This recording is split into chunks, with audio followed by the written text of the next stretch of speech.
Dhyaye nityam mahesham rajatagirinibham charuchandravatam sam ratna kalpojvalangam parshumargavarabhiti hastam prasannam padmasinam samantat stutam amaraganervagakittim vasanam vishvadyam vishvabijam nikhilabayaharam panchavaktram trinetram.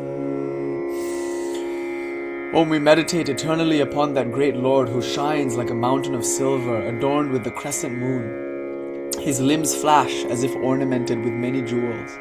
He is seated in the lotus posture, absorbed in the deepest meditation. All about him, gods and other beings are praising him and singing hymns. He holds in one hand an axe and in the other hand a deer, representing the mind subdued. He offers the boon-giving gesture and the fear-dispelling gesture with his two right lotus-like hands. He is the ground upon which the universe rests and the seed from which it springs forth. He is the clear light of consciousness. He is that reality which dispels fear. He is the three-eyed, five-faced Shiva. Om Karpura Gauram Karunavataram Samsarasaram Bhujagendraharam Sadavasantam Hridayaravinде Bhavam Bhavani Sahitam Namami Kailasa Pirtasana Madhya Samstam Bhaktaischa Dhibisevyamanam Bhaktartidavanalama Prameyam Dhyayed Umalingita Vishwarupam. He shines like Karpura, like camphor, Karpura Gauram. He is the incarnation of compassion, Karunavataram. He is the essence of this manifest universe, and he wears it like a serpent. He is the destroyer, Bhujagendraharam. That Lord is ever established in my heart, along with Bhavani, his consort. He is established in the center of Mount Kailash in the Sahasrara Chakra, attended to by Nandi and others. He is of the form, the entire universe, and that lingam is ever immersed in Uma Haimavati, the goddess Durga. Om Paramparastam Gahanadanadim Ekam Nivishtam Bahudha Guhasu Sarvalayam Sarvacharacharastam Tvameva Shambhu Sharanam Prapadye Tvameva Shambhu Shiva Mahadeva. Om Shanti Shanti Shanti. Om Gurubhyo Namah Gangameshaya Namah. Om Namah Shivaya. We salute the Guru. We take refuge at the feet of the Guru, who is none other than Shiva, who is none other than Shakti, the transcendent goddess beyond the transmigratory abyss of existence, who is the ground of all beings and who is wholly immanent in the moving and unmoving. She is dwelling in the heart caves of all beings, manifesting herself in various ways. She is the non-dual light of consciousness, beginningless and endless. May this be an offering at her lotus feet. Shri Saradarpanam Astu. Jai Guru, Jai Guru. So as you know, today is an exceedingly auspicious day. It almost always is, but today especially so. So it's the Purnima. It just became the Purnima about an hour ago, maybe 5:55 p.m. here Pacific time. It just became the Purnima Tithi, and it will be the Purnima up till I think about 5 p.m. ish tomorrow for me. So this Purnima is significant for a variety of different reasons. The Vasant Purnima, so it's like the spring Purnima. It calls in the spring as it were, but also it's associated to a few different occasions, a few different celebrations. In one sense, it's Lakshmi Jayanti. There are quite a few of these. There are different kinds of Lakshmi celebrations throughout the year, but in some communities in India, this is celebrated as Lakshmi Jayanti. Of course, there is another big full moon that comes right after the autumn Navaratri. That's also called Lakshmi Puja, and that's very popular up in Bengal, so northeast India, in Assam, in that region. After the fall Navaratri, you have this super wonderful Sharat Chandra, it's called, the autumnal full moon. That's a very special full moon because Shankara, in his hymn to Kali, references that full moon and says Kalika, the goddess Kali, is like this Sharat Chandra Koti. surrounded by munis and kavis, by poets and sages and whatnot, she shines resplendent like this full moon. And that's interesting because usually we think about Kali as the new moon, but here in Shankara's 8 verses to Kali, his Ashtakam, Kalika Ashtakam, he's talking about the full moon, the Purnima. So this Purnima, of course, it's the one right before the Kali Puja proper, which is the Shyama Kali Puja, one of the big three for Ma Kali, the big new moons for Ma Kali. So often when we think of Lakshmi Puja, we're thinking of that Sharat Chandra, the autumnal full moon, and truly in that time, all the lights seem to shine brighter. There's something very special about that full moon. It's so big and it's glowing and it's nothing like it. But that being said though, this is the springtime equivalent of it. So both of them tend to be eclipses, this one especially so. So this is a full moon, it's sacred to Lakshmi. Of course, more popularly in North India, this is the day that we commemorate this demon being slain.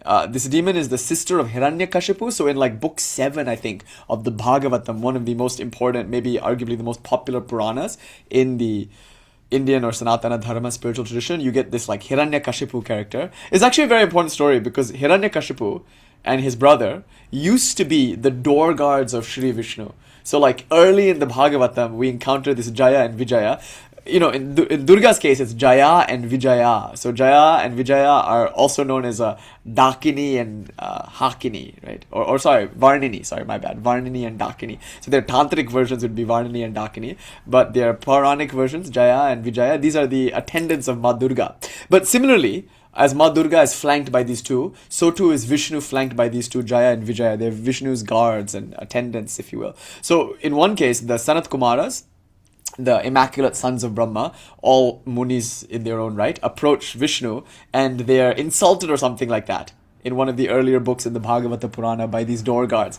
So the Sanat Kumaras curse the door guards and Vishnu is like all too happy to play along. So he's like, okay, the curse is that these guys will have to reincarnate 3 times and play the role of demons and they would have to oppose my avataras.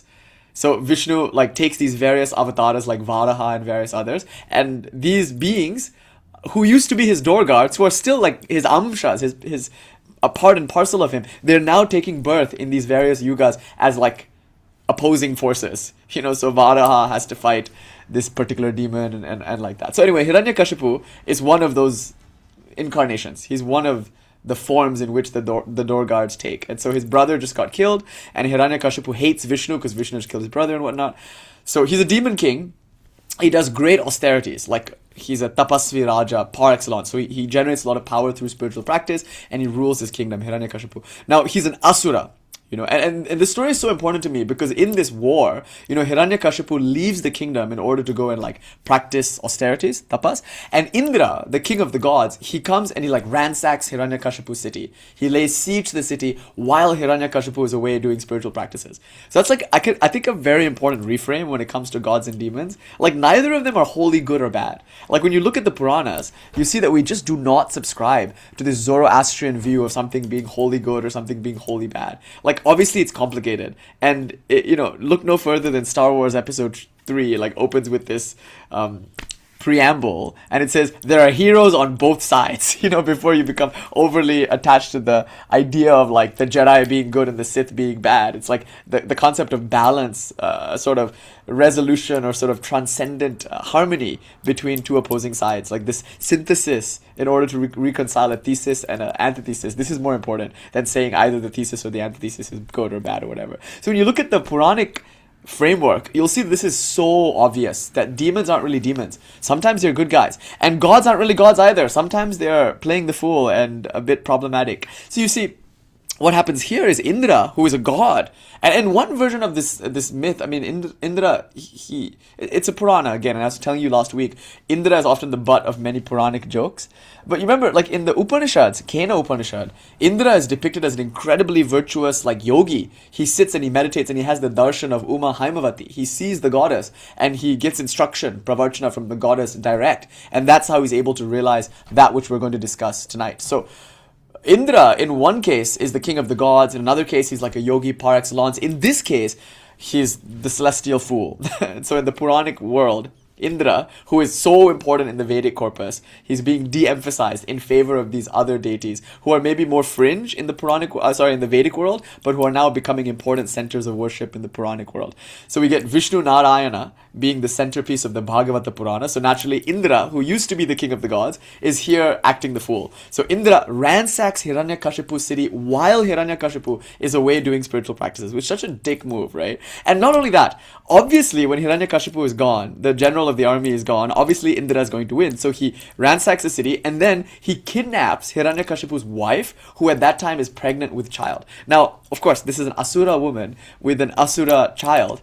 Remember, Asura means not God or not a being of nourishment or benevolence. And so, be that as it may, though, it's still a woman, a pregnant woman, and Indra now intends to kill that baby, actually.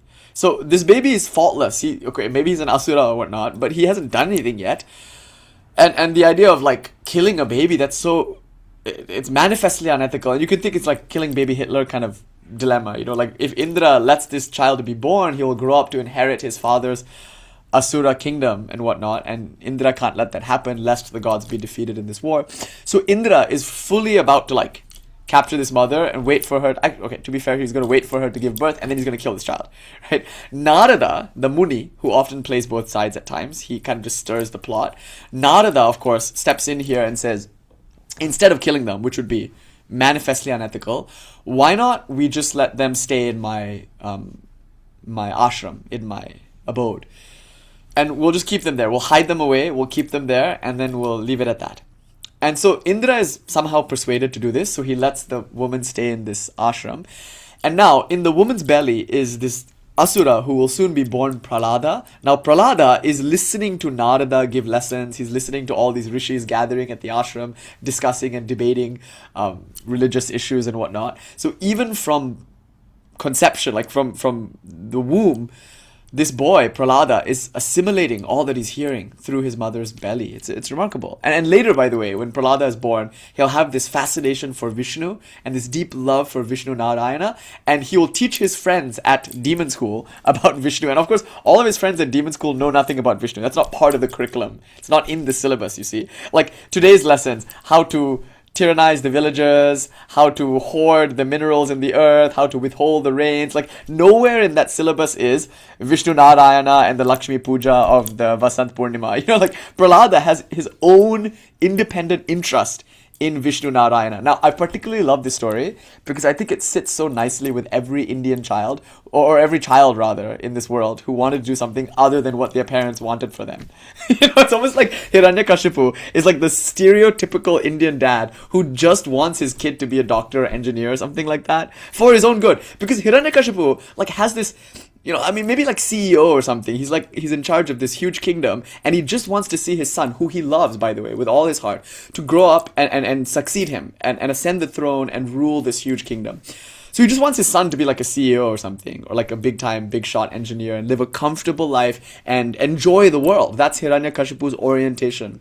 We see this as early as the Chandogya Upanishad. There, Indra, and again, Indra in this case is seen as quite virtuous. Indra and Virochana both go to this guru, Brihaspati, actually, Jupiter. And Brihaspati Deva, or Brihaspati Muni, teaches them the secret of the self. But Virochana misunderstands the teaching and he thinks the self is just the body. And then from that he derives his worldview where like the purpose of life is just to please the body. Which isn't wrong, by the way. Like that is something that the guru taught. It's just a rather superficial teaching. There's more to it than just that. And so Indra was wise enough to go back for further instruction, whereas Virochana was not. And so like in that same way, we learn that the fundamental difference between an Asura and a Deva is not in terms of their sadhana. That's important to point out, that in terms of spiritual practice, in terms of tapasya, in terms of austerity, Asuras and Devas are at least evenly matched. If not, Asuras are a little better. They're a bit better at tapasya, a bit better at sadhana.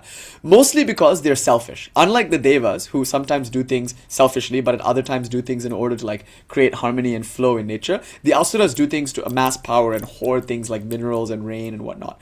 Asura. Sura meaning like kind of like to flow. So an Asura, that which prevents the flow. Now, because of that selfishness, they're often more motivated than Devas, who tend to be a bit soporific and lethargic at times. So the Asuras can do powerful austerity. So much so that when Swami Vivekananda was founding the Barnagore monastery, they were living in such a way that he said, like, we're like asuras. In fact, the dining room, he called it like the Danava hall or something, the hall of the demons or something, because he felt like that was the level of austerity that they were doing. Demon level austerity. That's just the kind of reputation asuras have in the Puranic world. And look at Ravana. Has there ever been a greater Shiva bhakt than Ravana? Like one of the greatest devotees of all time, who was able to perform austerities that even the gods would tremble thinking about. So we have this case of asuras doing austerities and devas doing austerities, but the difference, if there is any at all, and this Prahlāda story is going to kind of blur the line a bit, if there is a difference, if we have to insist upon a difference, it's this. Asuras are usually oriented towards like worldly enjoyment, whereas devas are often oriented towards transcendence. So when devas rule, our life tends to be quote-unquote more spiritual, and when asuras rule, our lives tend to be quote-unquote more worldly or secular. Now this is obviously a dichotomy that we're going to like destroy in today's lecture. It's a dichotomy that the Kaula Marga attempts to destroy, to go beyond this sura asura or deva danava kind of view to something even higher, transcendent yet wholly immanent reality, which includes both, and yet in some sense transcends both. So just putting that on the table, asuras tend to be kind of selfish. Thank you. And actually this shirt is from Gayatri Devi. Bhairav Anandji and Gayatri, they made this shirt. So it's like, it's merch, I guess. Not my merch, it's their merch. But they gave me the free merch because I took them to a nice Indian restaurant, a nice Malayali Indian restaurant. And so my Telugu friends were pleased with my puja. They liked the Malayali food, and so they gifted me one of these. And also, anyway, I'll show you. They also gave me a sweater, which was really cute. Not a sweater, a hoodie in the same kind of style. Okay, cool. Anyway, if Bhairav Anand this year, he just got back from Kashi, maybe he can say more, or Gayatri Devi.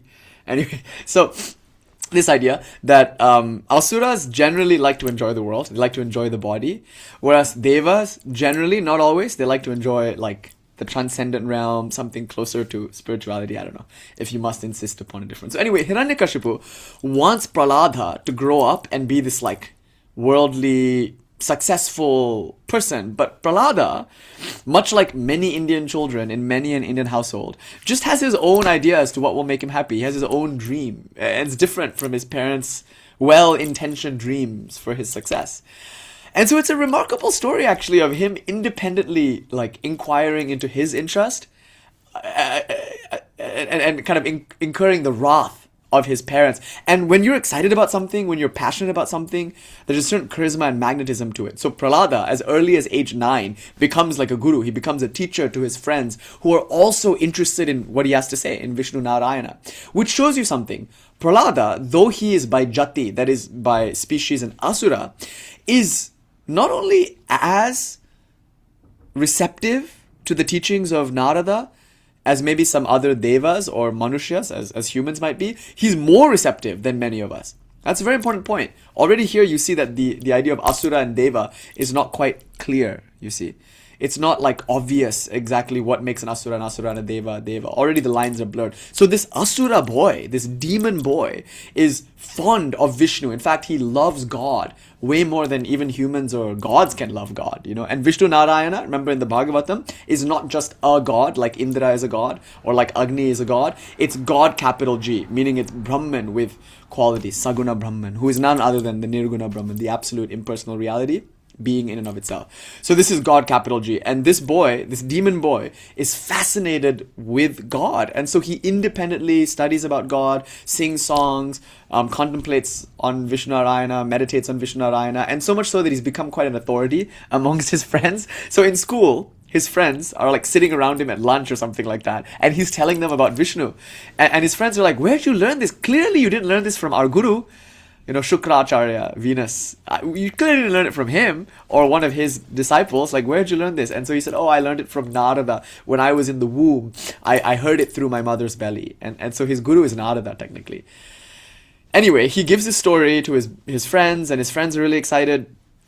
And then, and then his, his teachers don't like this. So his father very lovingly puts him on his lap and says, my boy, you're going astray. You're meant to be a very big shot engineer CEO type. Like, what are you doing? Like, you're wasting your time. This kind of thing is not going to bring you any success in life. The father tries very nicely to persuade Prahlāda to forget all about this Vishnu Narayana business. In fact, he hires a private tutor to sit this boy down and like indoctrinate him with asura values, or rather re-indoctrinate him, because obviously he has his own way of thinking. It doesn't work.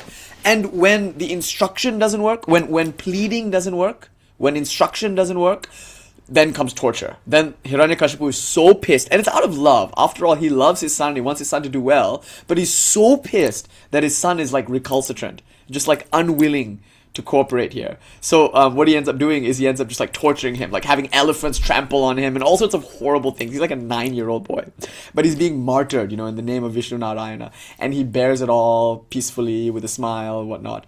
So anyway, Hiranyakashipu and Prahlāda, father and son, they play out this Leela where Hiranyakashipu is trying very hard to get Prahlāda to give up Vishnu Narayana, and Prahlāda loves Vishnu Narayana with all his heart. He's filled with such bliss, simply like thinking about Vishnu, that he doesn't mind all the torture that he has to endure. In order to continue thinking about Vishnu, he has to endure this torture. He would much rather be tortured in order to be able to think about Vishnu than to forget all about Vishnu and live a pleasant, comfortable life. Isn't that beautiful? And I think the first point we should make here is this. We're all of us motivated by joy, by pleasure. I don't think the Indian spiritual tradition, and by Indian, again, I don't mean the nation state, I mean something vaster, which now maybe you could say includes Pakistan, Bangladesh, Nepal, Tibet, like even Sri Lanka, like maybe even Burma, like maybe even Southeast Asia. Like when I talk about the Indian spiritual heritage, I'm talking about Southeast Asia as well. I'm talking about a pretty vast terrain. When you consider that as a whole, what you realize is that it's always very joy positive. It's very life affirming, even in its most transcendental. Like even when you look at world renouncing Advaita Vedanta, like Kevala Advaita, or if you look at Buddhism in its most like southern Theravadin monastic form, even then the pursuit is generally about pursuing happiness, meaning joy. So if something makes you happy, it's good. It's an important point. Like there's a lot of spiritual traditions where like if something makes you happy, it's to be feared. It's something dangerous. And God is not a joyful thing. God is just a true thing, a real thing. God is the right thing. But the right thing doesn't have to be a joyful thing. Here, very early on, we learn that actually it's the maximum joy, the greatest joy. It's the right thing only insofar as it's the good thing. And it's the good thing because it makes one happy. It fulfills one. In the Bhagavad Gita, Sri Krishna describes it as that which having attained, nothing higher is left to be attained. Because na gurunapi vichalyate, na dukhena gurunapi vichalyate, not even the heaviest sorrows can shake you when you have this bliss. So this is what's happening to Prahlāda. He's experiencing the heaviest sorrow, physically, maybe even psychologically. I'm sure that this isn't easy on him psychologically. It's not just that his body is being tortured. His beloved father, who he loves, is rejecting him. His friends are not allowed to talk to him anymore. He's being taken out of school, and he's forced to like sit with this tutor who probably is very strict, who probably uses corporal punishment and psychological abuse to get him to like recant. So I'm sure that Prahlāda, as a 9-year-old boy, is not just suffering physically. Obviously, there's physical torture here. He's being trampled by elephants, for crying out loud. But he's also suffering psychologically. I don't doubt that at all. But there's something else. There's something in his life that is so meaningful, so profound, that not only is he able to endure all this nonsense, he almost like seems to not enjoy it, but he almost seems to like still be happy anyway. Even though there's great psychological duress and even some physical pain, like he's able to just be blissed out. And the claim here is that this Vishnu Narayana, whatever the fuck that is, this thing that Prahlāda has discovered in his heart, the thing that he just thinks about and sings about and talks about, that thing makes him happy. It makes him so happy that it almost justifies all the suffering that he has to experience, both physically and psychologically.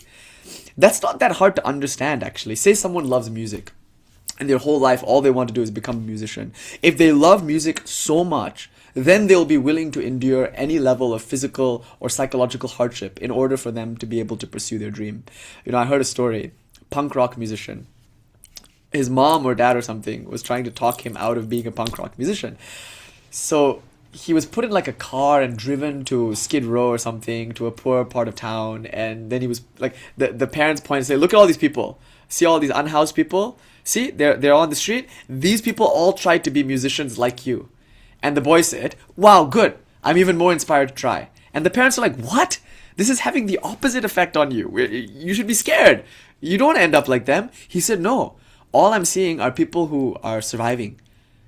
If they're still alive and they're trying to be musicians, then it can be done, actually. That was what he took away from that experience. Isn't that beautiful? And what he's thinking about is not something his parents can understand, because his parents are thinking about comfort and safety and security. But what he's thinking about is that thing worth giving up comfort, safety, and security for. Why? Like, what would compel a person to part with physical comfort and psychological well-being, if not some deeper, more meaningful joy? It's exactly like the mentality of a drug addict. Like, everything is worth sacrificing for the sake of that bliss that they get from their chosen substance. This is pretty much the same thing. Narada has taught this boy something, and through regularly thinking about it, chanting it, singing to it, talking about it, he feels a kind of bliss that is not unlike the joy that a user might get from their substance. So much so that he's willing to endure such great physical and psychological torture for it. That's the secret of Prahlāda. He has bliss, and then he teaches his friends before he gets taken out of school and before he gets subjected to all this torture. He teaches his friends the secrets of bhakti, and this is perhaps a very important moment in the Bhagavatam, because we get the ninefold system of bhakti. And you'll see the whole thing is oriented around smarana, simply remembering God, which is where Prahlāda gets all his joy. Just from remembering God, Prahlāda feels joy. So smarana, to remember God. And of course, we have all sorts of techniques like japa. When you repeat the mantra, when you repeat God's name, chanting God's name, that's the way to remember God, smarana. So some people like Chaitanya, who we'll come to in just a moment, that's all they prescribe. Just chanting God's name, and that alone will bring such tremendous bliss that it's worth suffering everything the world has to offer for. It's the kind of thing that allows you to say, forgive them, Father, they know not what to do, no matter what kind of oppression you experience in this world. Just chanting God's name, which helps you remember God. Of course, there's this smarana, Shravana, like listening to stories about God like we're doing now. There's Kirtana, singing the glories of God, like all of these different practices, 9 of them, that Prahlāda prescribes for the cultivation of bhakti. And he's a 9-year-old boy teaching like his schoolmates in the schoolyard this very highest teaching on bhakti, which is quoted again and again in so many different bhakti traditions, especially the Vaishnava bhakti schools.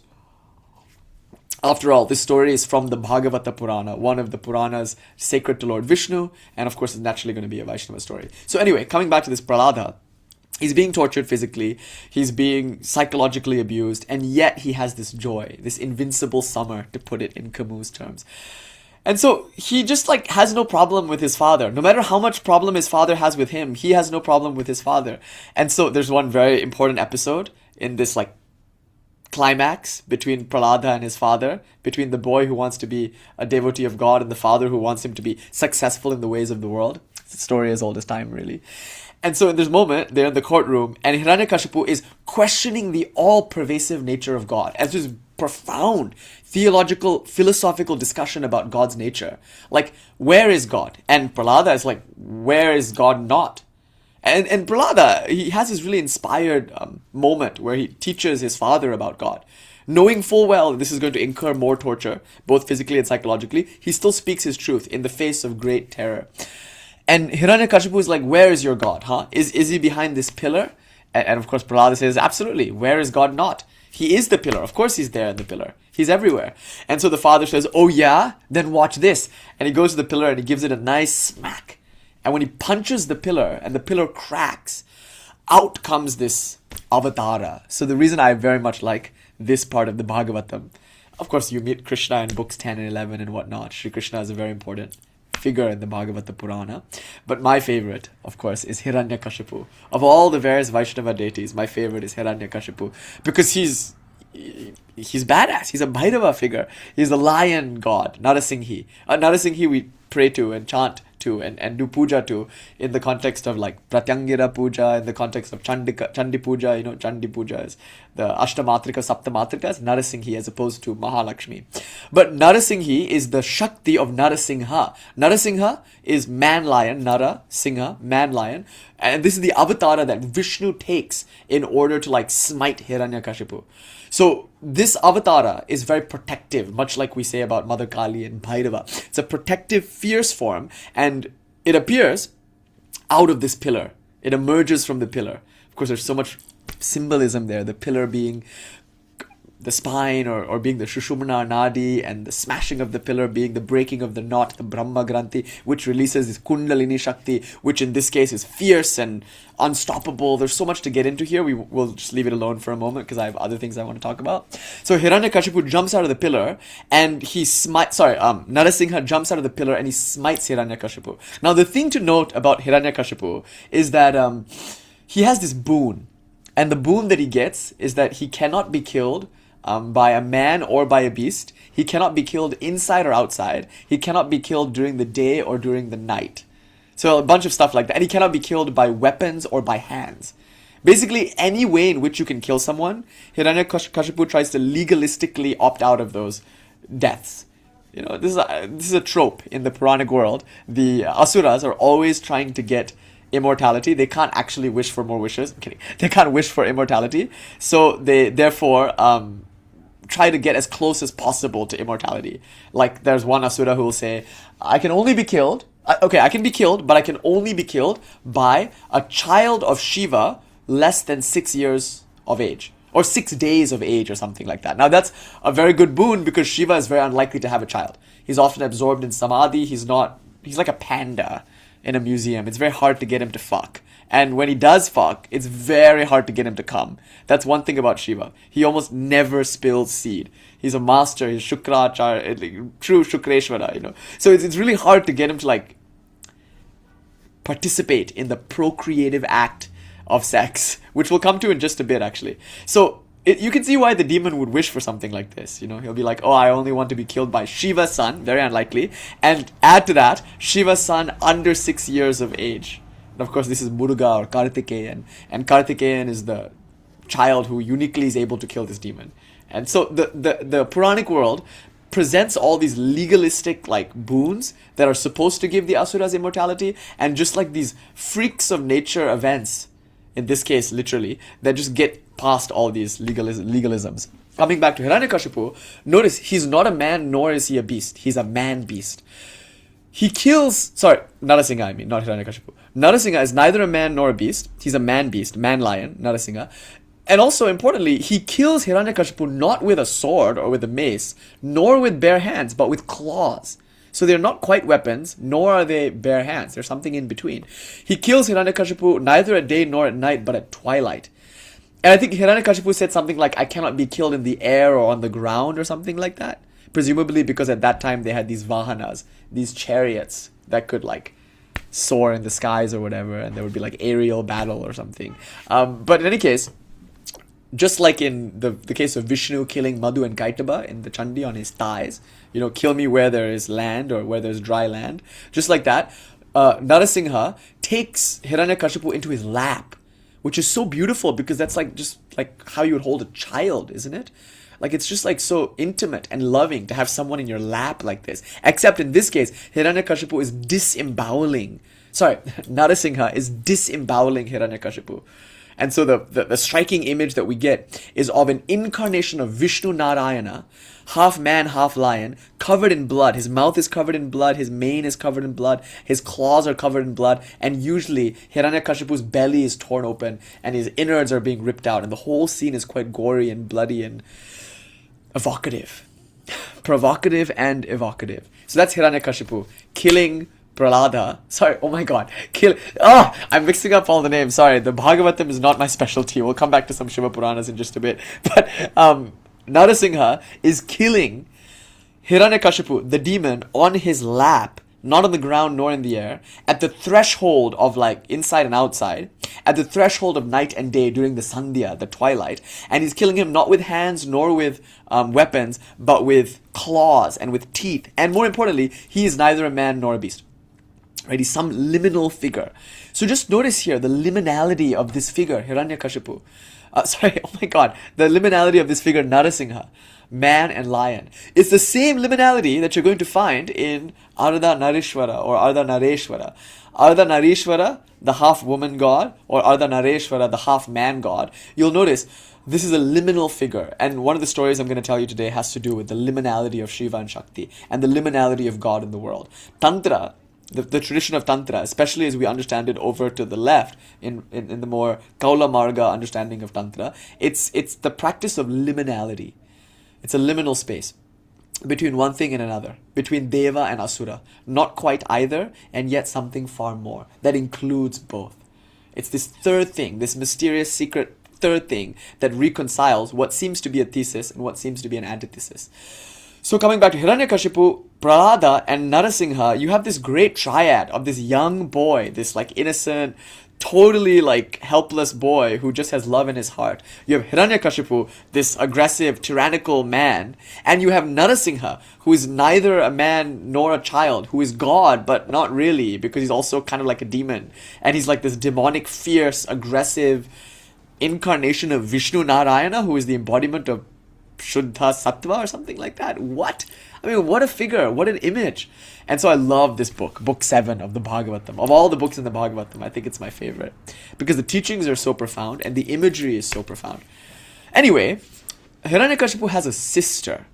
All of this, by the way, is preamble to the lecture. I'm just explaining why this Purnima is important. Hiranyakashipu has a sister named Holika. And Holika, Hiranyakashipu's sister, has this other boon where she cannot be burnt by fire. Right? So Hiranyakashipu has his own boons. God finds a way around those boons and kills him. Holika, she has her own boon and she cannot be burned by fire. So she tries to immolate Prahlāda. And again, there's the same like narrative of putting someone on your lap. So here, Hiranyakashipu is put on God's lap and then disemboweled. Here, the demon Holika takes Prahlāda and puts him on her lap and then sits in a pyre, in a funeral pyre. And that's so like profound, that imagery of sitting in a fire. I told you a story last week about Kumarila Bhatta, right? Was it last week? I don't know. I was telling you a story about how Shankara went to debate Kumarila Bhatta, but at that time Kumarila Bhatta was sitting in a fire to atone from his cheating his Buddhist guru. Do you remember that story? Kumarila Bhatta debates Dharma Kirti, loses, and then breaks into a Buddhist monastery, pretends to be a Buddhist in order to learn Buddhist debating, and then loses, you know the whole thing. Anyway, that story of sitting in the pyre. We get it with Sati. Of course, Sati is the OG self-immolator. We get it with, I mean, the theme comes up again and again. Like we heard last week, Nachiketa, he also sits into the fire. He like jumps into the fire and ends up in Yamaraj's house, at which point he learns the ultimate truth from Yamaraj, his guru, death himself. So this motif comes up a lot of sitting in the fire. This time it's Holika, Hiranyakashipu's sister, sitting in the fire. Yes, she's being transformed. And remember, last week we spent hours discussing the importance of fire. Remember, the whole tradition, the whole Sanatana Dharma world opens with Agni me le purohitam. Exactly so, Numa. It's Agni. Agni, the word fire, is really just the heart of not just Indian civilization, arguably Avastani, Zoroastrian civilization too. They're fire worshippers. Ultimately, we're fire worshippers through and through. So this Agni me le purohitam, this transformative fire is represented by the funeral pyre. It's where you put a body and then the soul is liberated. And that Jiva can then transmigrate. And there's these beautiful ideas that like this moment is when Shivji comes and says the mantra. And Sri Ramakrishna saw this, right? When he was on a boat sailing down the Ganga in Varanasi. He looked at Manikarnika Ghat, and there on the Ghat, he had this vision of Shiva walking from funeral pyre to funeral pyre, whispering the liberating mantra into the left ear. Shiva alone is the guru. And the claim here is that anybody who dies is initiated by Lord Shiva. Lord Shiva, he is death, right? So Lord Shiva will come and give you a mantra. And only upon getting that mantra can you like either get a new body or ascend entirely. There's a whole tradition of Shaivism, Veera Shaivism. I haven't spoken about it much, but they don't really believe in reincarnation. Some sects among them, you know, they feel like the moment you die, you get darshana, vision of God. Shiva is death. So when you die, you meet Shiva, and once you meet Shiva, Ishvara Darshan means you're free. Isn't that beautiful? So we Shaivas, we crave death, we love death, because what is death but a chance to embrace Mahadeva, the firm embrace of Mahadeva, love itself, reveals within the heart the infinity of being and the falseness of the world. Nikhila bhuvana janma sthema bhanga praroha. What is it, the line? Nehata nikhila mohe dheshataya yatra rudha prakatita para prema yo mahadeva sangya ashitila parirambha prema rupasya yasya pranayati hridi vishvam vyaja matram vibhutvam. In that moment when you are embraced by Mahadeva, who is love himself, itself, prema rupasya yasya, when you're embraced by that love, meaning death, it reveals within the heart, pranayati hridi vishvam, that all this, vyaja matram vibhutvam, all of this is merely the power of Lord Shiva, the appearance of Lord Shiva. And in a single moment you get revelation. So this idea of apocalypse, or death being the great revelation, is something, of course, sacred to Shaivas. But to Veera Shaivas, they take it literally. They don't believe in reincarnation at all. How could they? How could you be propelled by your karmas into a new body if at death you encounter Shiva? Won't he, in his grace and mercy, free you? How can Shiva, who is Bholenath, the ever guileless one, look at a soul and not feel such compassion as to want to give that soul then and there everything, all at once? That's part of the problem in the Puranas. Lord Shiva has no discernment whatsoever. That's my favorite thing about Shiva. He just cannot discern between one thing and another. He's the ultimate embodiment of Advaita, and he lives according to that view. So if a Dhanava, if a demon were to come up to him and ask for a boon, he would give that demon the boon as readily as he would give a god the boon. Like Lord Shiva does not withhold mantras. He doesn't withhold teachings. He doesn't withhold anything because he is a perfect sadhu. And as a perfect sadhu, he has nothing to hold on to. So he's unstinting in his generosity. He just gives and gives and gives again until there's nothing left to give, and he doesn't mind. At the end of the day, if he's given it all away and he ends up naked, covered in ash in the smashan, having destroyed the world with his generosity, he doesn't mind because that's where he was to begin with. You see? This is a very important point, that Lord Shiva, his generosity is usually what causes issues in the Puranas. There's that really funny, skit. It's like a cartoon skit where Vishnu comes to Shiva and he's like, I think we need to talk. You've been giving asuras mantras again. And Shiva's like, Mere bole, no. And then the demon says, please. And Mere bole, okay. That's the thing about Shiva, he just can't say no. Isn't that so cute? There's a little cartoon. I forget who the original content creator there is, but if anybody knows, it'd be good to credit them.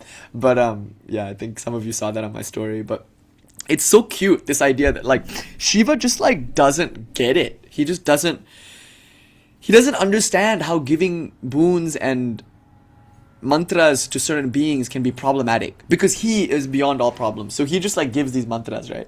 So can you imagine if you die and you meet Shiva, don't you think he will treat you the way he's treated every asura before you?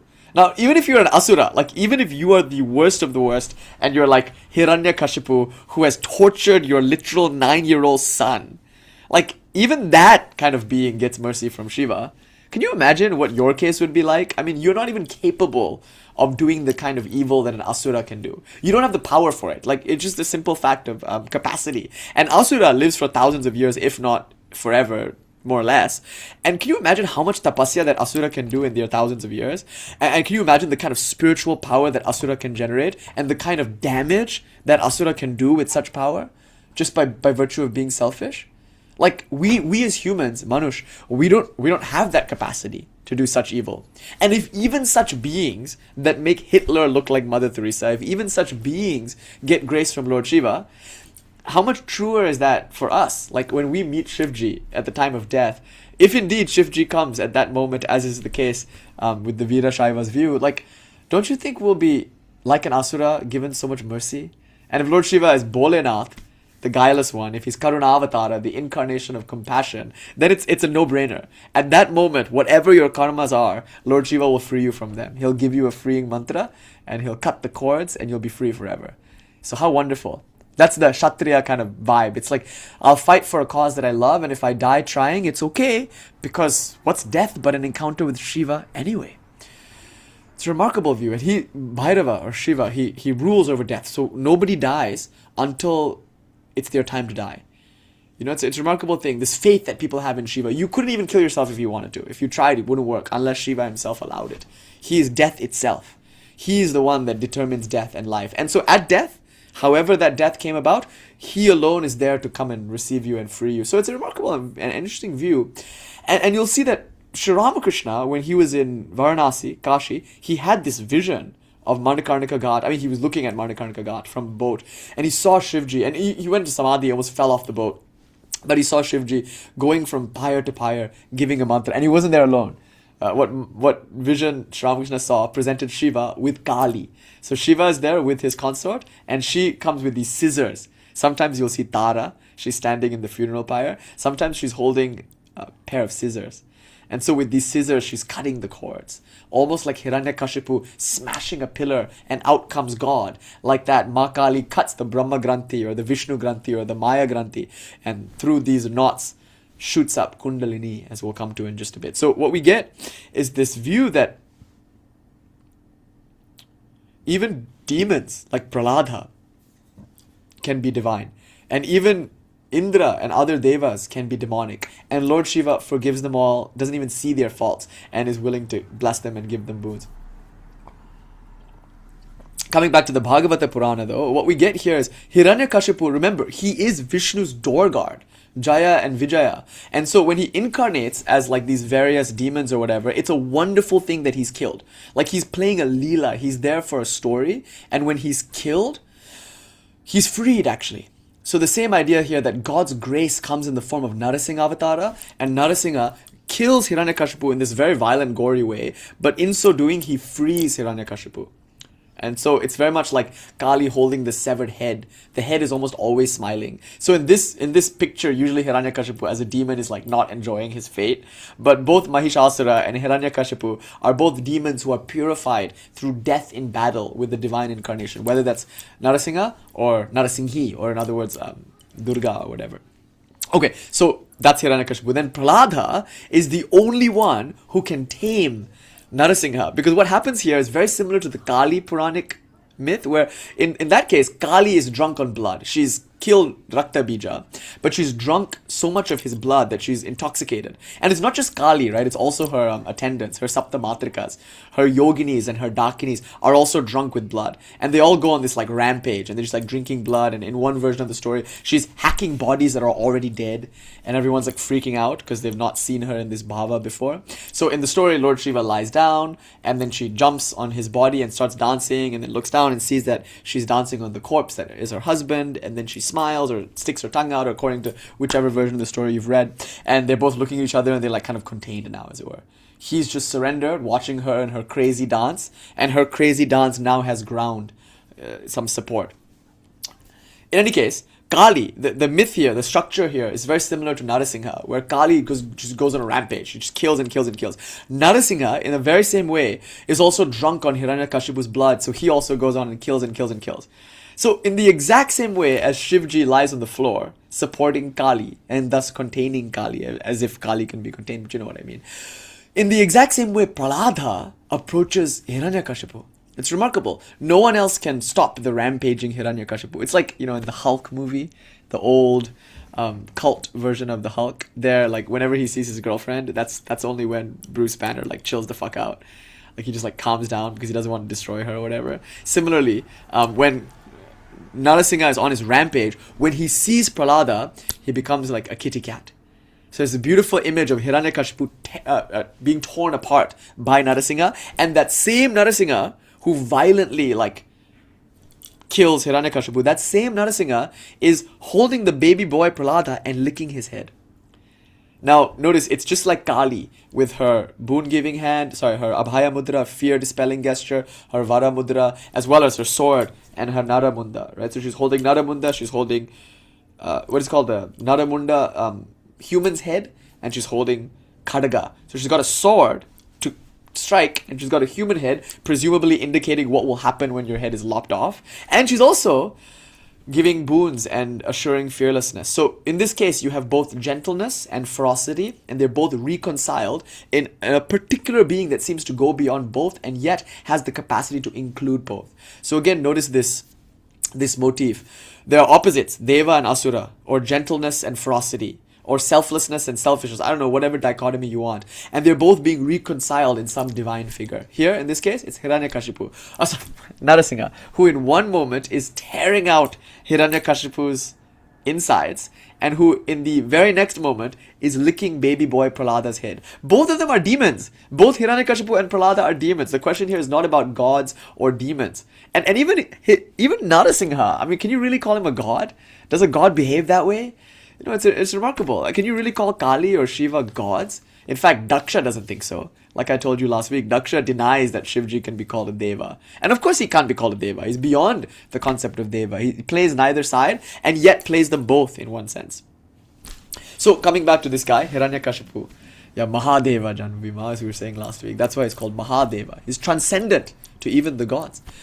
So coming back to this idea of Hiranyakashipu, Narasimha, Prahlāda, Hiranyakashipu has a sister, Holika, and so Holika takes Prahlāda and they both step into the fire. But instead of Prahlāda being burnt, it's Holika who is burnt. Now, interestingly, this is almost like the body, right?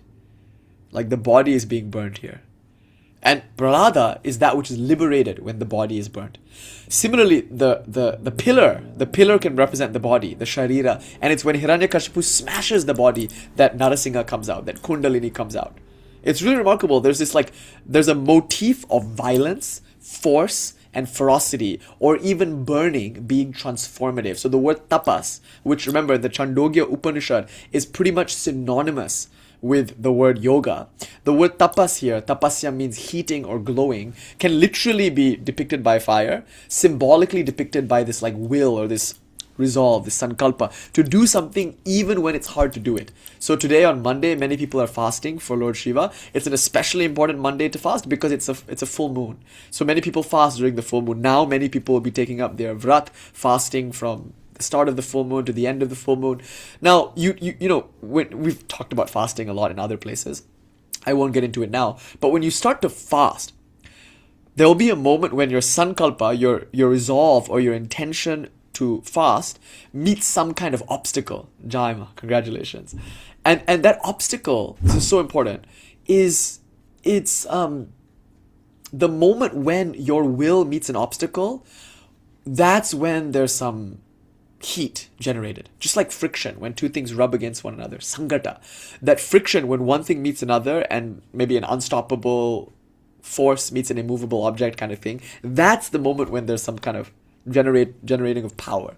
That's called tapasya.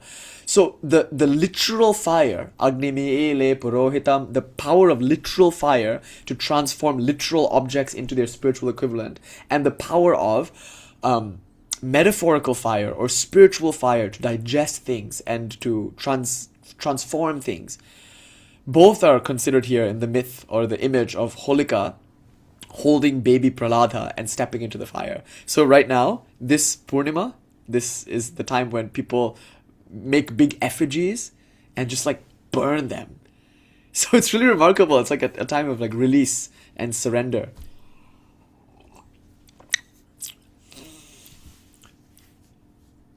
And what a universal thing to do, to just build an effigy and burn the shit out of it. You know, you'll be free. I heard a funny story. There's an ISKCON in Laguna Beach. And when they first started doing their pujas and they were having their events, like obviously at that time here in California, like people were very suspicious. They thought they were like some kind of cult. I mean, and importantly, they thought they were like Satan worshippers or something like that. Of course, the Christian community there were very horrified by what was going on at the ISKCON temple. Now, one time apparently they did this Holika Dahanam, you know, Daha means to burn, so Dahana means the burning of Holika. So they build an effigy and they set it on fire and usually drag it around the courtyard. So outside the courtyard, people were walking their dogs and stuff, and they looked into the courtyard of the temple and they saw what looked like a little baby boy on fire being dragged around with a rope. And so like the police were called. The whole thing was kind of a commotion. I heard this story. So you can imagine, right now in India, they're building effigies of Holika, the sister of Hiranyakashipu, and burning that shit. Isn't that wonderful? I mean, just imagine how cathartic that is. But notice, it links to the Shaiva view of the funeral pyre as being transformative. The body, when it's done, when all of its karmas are spent, that body is put in the fire, and that fire burns up the body, and something is released. Like a pillar being crushed, and the God within coming out. Just like that, the pillar of the body is disintegrated, and something is liberated. So see how like Shaiva and Shakta and Tantric this imagery is of a fierce man-lion god. A god that uses violence and destruction in order to create transformation. A god that cannot even be considered a god, a liminal deity between one thing and another. Do you see the link here between the Vaishnava Bhagavata ideal and all the stuff that we talk about in the Shaiva Shakta world? It's the same idea, the same bhava. So what I'm looking for now is bhavic reconciliation. Like we look at Kali and Krishna, or we look at Hanuman and say Shivji, Sadashiva that is, and we look at Prahlāda and we look at Shiva, or rather Sadashiva again, or if we look at Mahishasura and Shiva, like there are all these like bhavic links that we can make. Bhava means mood. And so going beyond the word Vishnu and Shiva, which is very superficial and very like lame actually, and getting to the bhava is what we want. Because there are some Shaivas who are as Vaishnava as the most Vaishnava, and there are some Vaishnavas that are as Shaiva as the most Shaiva. It's like not about Shaiva or Vaishnava, it's about bhava. And this bhava of mad love, of ferocious, fierce, transformative spirituality, that's the bhava that I'm trying to like triangulate upon. And here you can see it's clearly depicted in the Hiranyakashipu, Prahlāda, Narasimha story. But anyway, today, this full moon is called the Holi, the Dahanam being the burning of the demon Holika, the demoness Holika. And it's a celebration, of course. Now, people often say it's a celebration of good triumphing over evil, but look at how superficial this would be. It's Prahlāda, a demon boy, triumphing over another demon. It's not about gods beating demons. In this story, the gods act like demons, trying to kill a child. Like Indra is about to be guilty of infanticide before Narada, this Deva Rishi, steps in. Like it's so important that this is not about triumphing over evil. It's not the victory of the good over the evil. That's one reading. It's not a wrong reading, but there's a deeper reading, I would say. It's the triumph of Advaita, non-duality over duality. An Advaita that includes and not rejects. An Advaita that says these two are equally true and they're equally included, and yet there's something beyond. And so I would say Holi is a very special day when we're celebrating Holika Dahan, the burning of the body, the burning of samskaras. And so when you sit and meditate, you imagine you're sitting in a funeral pyre maybe, and everything that is not essential is being burned. And that's why coming up to this day, we Shaivas in Manikarnika will be pelting each other with bhasma. In fact, Nilav Babu Dada is here. Jai Ma. I'm so sad I missed you yesterday. But Nilav ji. Jai Ma, Jai Ma. Jai Ma, Jai Ma. Did you have a good Masan Holi? Yes, Oh, we were, yeah, it was, I actually just stayed home by myself. very Shaiva of you. Yeah, me too, Ji. Me too. Oh my God, I get to see everybody. I can't wait to see everybody again, you know? Yeah, we're anxious to go and pelt each other with some dead people ash. Yes, yes. Yeah.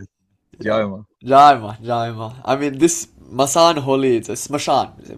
Masan is smashan. But this Masan Holi, it's like the same thing, except instead of using color powder, we're using the bhasma from the funeral pyres. And so for days, 3 days or so, coming up to Holika Different Dahan, hearts, yeah. the different ghats, all that, yeah, they'll pelt each other with this. Maybe tonight we'll do. Like, I'll record a video of throwing some of my Manikarnika Yeah, bhasma. The Nitya Dhuni there. So it's like pelting each other with this bhasma, but notice what it's symbolizing. It's symbolizing perhaps what the Holika Dahana is supposed to symbolize. The Holika being the body, Dahana being the burning of the body. What we get here is the burning away of all upadhis, that which is non-essential. And that's what spiritual life ultimately is. Whether we do that consciously or it's done unto us by God's grace, God's transformative grace. In either case, spiritual life is about whittling away the ephemeral, or the peripheral rather, and the uncovering of the essential. And then arguably the reclamation of that which was whittled away as none other than the emanation of the bindu, of the center. So what we get also alongside this very austere, very fierce looking celebration is this somewhat lively and jovial and Bollywood movie coded celebration where we pelt each other with colored powders. This tradition of pelting people with colored powders perhaps references another event that we assign to this full moon, Chaitanya's birthday, Sri Chaitanya, Krishna Chaitanya. And this is the tradition that like so much of Bengal is influenced by, this Gaudiya Vaishnava tradition.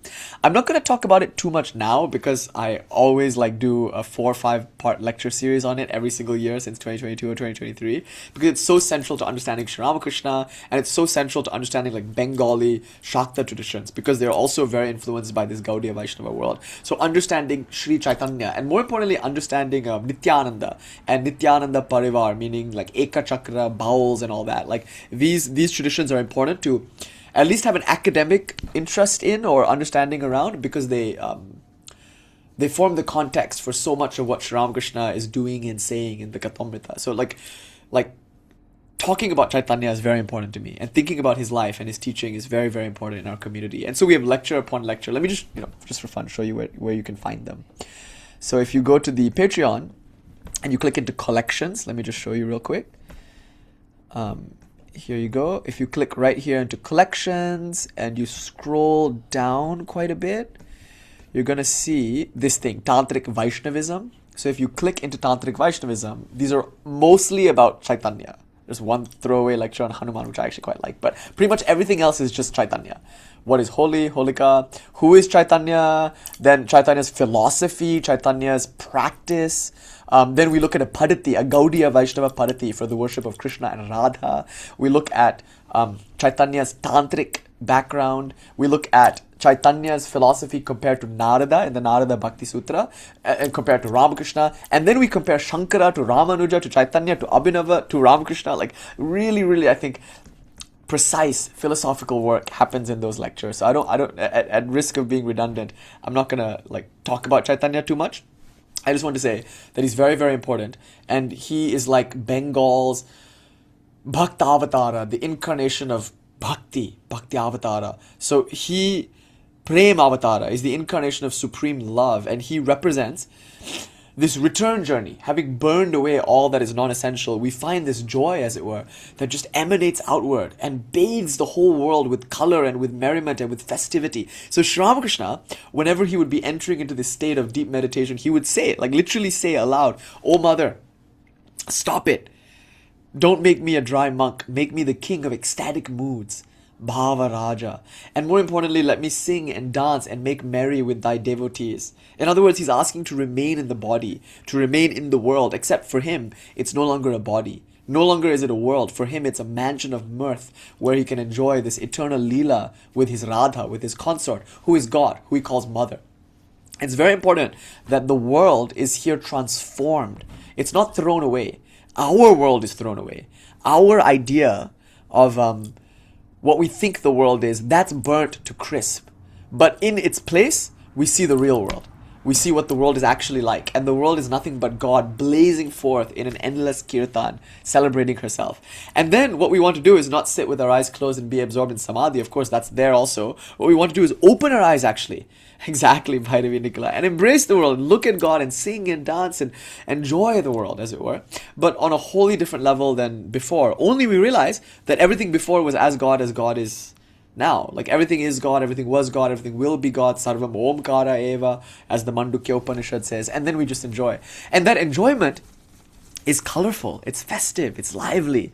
And so when we pelt each other with colored powders, maybe we're not saying so much that like good has triumphed over evil. Maybe what we're celebrating there is bhakti, because that's what it feels like for quote-unquote good to triumph over evil. Or rather, I would argue, that's what Advaita feels like. Real Advaita, non-duality, is seeing God in all things as all things. And we're talking about God here, the object of greatest joy, of greatest love, who is no object at all, but the supreme subject, the indweller in every soul, the essence of who you are. And to relish that is to give us a kind of joy that is worth being tortured physically for, psychologically tortured for. That's what Prahlada's experience was. No matter what suffering he had on the level of the body and mind, his bliss in God was so deep, it was so profound, that it was like no big deal for him. You know, he prayed for a boon, actually. He prayed that Hiranyakashipu would like be forgiven or something. He prayed for his family. When given a boon from Vishnu Narayana in the form of Narasimha, Prahlada didn't pray for himself. He prayed for those who had bullied him, for those who had actually tortured him. He said, Father, forgive them, for they know not what they do, kind of vibe, you know. That was what Prahlada felt for his aggressors. Because he saw them as God. Arguably, he had attained to Advaita. Bhagavatam, by the way, is a very strong Advaitic leaning. That's why some of the more dualistic Vaishnava acharyas, they stay away from the Bhagavatam. But someone like Krishna Chaitanya, he, of course, was an Advaitin. Achintya Bheda Bheda, technically it's called. But still, he is rooted in a kind of non-duality. So too with Ramanuja. Both of them were Advaitins of a sort. And so they liked the Bhagavatam a lot. But of course, they like the stories regarding Sri Krishna quite a bit more. But the Prahlada story is important. It shows you the triumph of Advaita, which allows us to love our enemies, actually. Because they're no longer seen as our enemies. Because they aren't our enemies. Remember, Hiranyakashipu is not a bad guy. He's actually Vishnu's door guard, who for the sake of a Leela became a demon in order to play with Vishnu in a particular way. So this is what the world looks like upon the attainment of Advaita. It looks like play, like God's play. The whole thing is just beautiful and fun and meaningful. And that doesn't mean that people don't play their roles with gusto. Of course, when there's evil, we oppose it. But the whole thing is done in the spirit of lightness, of joy. And so when Prahlada realizes this, he can't have any ill will towards Hiranyakashipu. Hiranyakashipu is no longer his oppressor. Hiranyakashipu is rather the avatara angsha, the partial incarnation of his beloved Vishnu, who was there to play a leela, and more importantly, to purify him, to give him a kind of tapas that transforms his body and mind into a perfect lover of God. See, Prahlada knew that without the trials and tribulations of the body and mind, he would not be purified. A long time ago, I was in a prog rock band, and there was a song I quite liked. And there's one lyric in there that said, purified through suffering, glorified through trial, Osiris marches down the Whole Foods aisle, or something like that. And I like this like phrase, purified through suffering, glorified through trial. It's in these moments of austerity, tapas, real burning, dahana, that what we have is appreciable. You know, who cares for this bliss unless it is first tested? When it is tested, like the way money lenders test coins, as Sri Ramakrishna used to say, then we know what we have. Then we know the metal that we're made of. And so it's a wonderful thing, you know, when the body is destroyed against our will. Of course, one should not torture the body. The world will do that for us. So we don't need to, you know, I'm always saying, like, why would you go to any extent to torture the body? Why would you ever kill yourself? Like, just wait. Like, chill. The world will kill you sooner or later, and the body will torture itself. The world will torture the body. Just relax. Like, and once, I told you the story, I was in a cold place with the sadhu, and I was very young at that time, in my early 20s, and I was feeling like this Veera Bhav. I said, you know what? I will be a naked Baba. I will wander around here naked. I am very skinny, and I was even skinnier then. So I would have probably gotten hypothermia and died. But I just wanted to prove this to myself, that what I had, I wanted to test this insight that I had gotten from this Baba. So I said, if indeed what I know, what I have now is true, then I shouldn't mind. Then it should be nothing to me to wander about naked like the ones who have come before me have. And this sadhu laughed and laughed and laughed at me. And he said, not so fast, Baba. He said, you wait. Don't chase suffering. Suffering will chase you. The world will give you plenty of things to suffer without you having to be cold right now. And I immediately took his point. I was like, yeah, why am I so eager to run towards suffering in order to test this quote-unquote jnana that I have? If I just wait, then let's see how I will respond, how I will feel when something in my life happens, when some tragedy comes, when I lose loved ones, when the body is ill, when the mind is despondent. Even then, the jnana should shine. And so give life its time, its opportunity to wreck you, because wreck you it will. That is the nature of nature. Prakriti cha karmani kriyanani sarvashaha. The nature of Prakriti is to Prakriti, and that means change. And change means a test, a wonderful purification, a glorification of this jnana. So I don't think Prahlada would have any remorse towards those that helped him become a perfect bhakta. He wouldn't be angry at the world, nor would he be angry at Hiranyakashipu, however much torture he endured at Hiranyakashipu's hands. Isn't that really important to think about? Like, Hiranyakashipu was instrumental in Prahlada's purification, in Prahlada's spiritual life. So interestingly enough, when he's given a boon, he prays for his former oppressors. He asks for them to be forgiven and to be blessed. And how can you feel any other way if you know everything is God? How can you feel anything else but love and reverence for everyone and everything all of the fucking time? Then where is that discernment to say this is bad, this is good? This is the triumph of Advaita, the ability to look at the world and see only God, God playing with God. Here God is playing in this way, here God is playing in that way, and I too can participate in the play if I want, but at the end of the day it's all play. It's one ecstatic kirtan, a blazing forth of God's bliss and ecstasy. This is what Prahlāda found. And Narasimha, again, is both ferocious, Prakriti in her transformative aspect, and also gentle, Prakriti in her nurturing aspect. Both are held in the same being, God's avatara, God's incarnation. And the world, the entire world, is Vishwarupam, is God's avatara, is God's incarnation. So where to look for God if not right here, if not right now? How to make any claims about God's nature as opposed to nature's nature? God's nature is nature's nature. And you can see in nature both bhoga and apavarga are offered. Both enjoyment as well as, the fruits of enjoyment, which can be quite painful. As well as apavarga, release. And both can be enjoyed and had at the same time. For Ma holds both mudras together in one form. Narasimha is both ripping out the innards as well as licking Prahlada's forehead. It's a remarkable thing to think about. So Holika Dahan, the burning of the goddess Holika, or demoness Holika, we can think of it as the burning of that which is peripheral, ephemeral, non-essential, and the recognition of what is essential, which, this is important, allows us to reintegrate what was previously burnt away and see that as valuable also, as equally part of the play. Okay, now I want to pivot to this other story that's more common in South India when it comes to this Purnima. So in the north, especially in the northeast, we celebrate this as Holi. And I think this is important because this is the place of Chaitanya. So when Chaitanya realized his truth, he ran into the streets and shared it with everybody. That's important. Chaitanya couldn't keep it to himself. When he felt this love and this joy, he rushed out into the streets to immediately infect the world with his contagious ecstasy. And he didn't care so much about like rules and ceremony and rituals. He would say, "Various are thy names, O Lord, and in each and every name thy power resides. No times are set, no rites are needful for the chanting of thy name. So vast is thy mercy. How huge then is my wretchedness, who finds in this empty life and heart no devotion to thy name.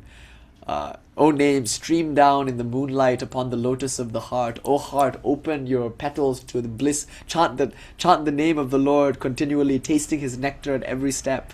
Like that, Chaitanya would feel this bliss, and he would go into the streets and just share it with everybody, including thugs and goons. Right? Like, people would beat him up for doing this, and he didn't mind. He would initiate them also and give them this mantra, this powerful mantra, which is not, he didn't coin it, by the way. This mantra comes from an Upanishad. And in that Upanishad, it's actually Hare Rama, Rama Rama, Hare Hare first. And then Hare Krishna, Krishna Krishna, Hare Hare. He flipped it. He put Hare Krishna first. And he would just share this with everyone, this 16-syllable mantra. He would just share it with everybody, and he would sing and he would dance. And then in his ecstasy, other people would get like this second-hand high. And they would also be ecstatic, and they would also sing and dance. And then before long, the whole thing would be like a Bollywood movie. And I think that's what so much of Bollywood is trying to like capture. That bhava of going out into the streets and singing and dancing in the name of love. And what could be more infectious and contagious than that? Haven't you had a crush, or like haven't you been in love? And then, when you go out into the streets and you like smile at someone from that place of being in love, they also can't help but smile back. Like, no matter how bad their day is, they sometimes, if they're open to it, they can catch a second-hand high from you when you're filled with the dopamine of like a new crush. Just like that, imagine what it's like to love God. Since our love is proportional to that which is loved, and since God is infinite, love for God, unlike any other kind of love in the world. And what can we love in the world that's not God in one way, shape, or form?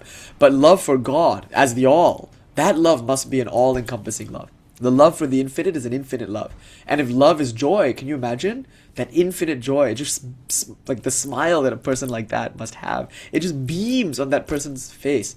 And the whole world is made drunk with that love. And so Chaitanya is this premāvatara, mad with love, and he would go out into the streets and sing and dance and share that love with everyone.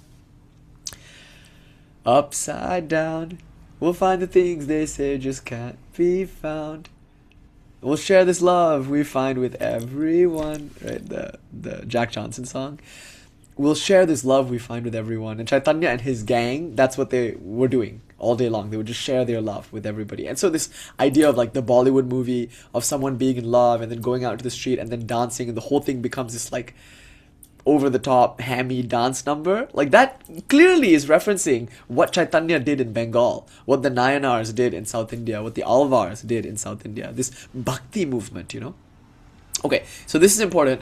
This Purnima, Dol Purnima or Holika Dahanam, it's very popular in Northeast India and North India, of course, because Chaitanya has had such a big influence there. He also actually made a pilgrimage to South India, and he met some great Vaishnava Pandits in the south.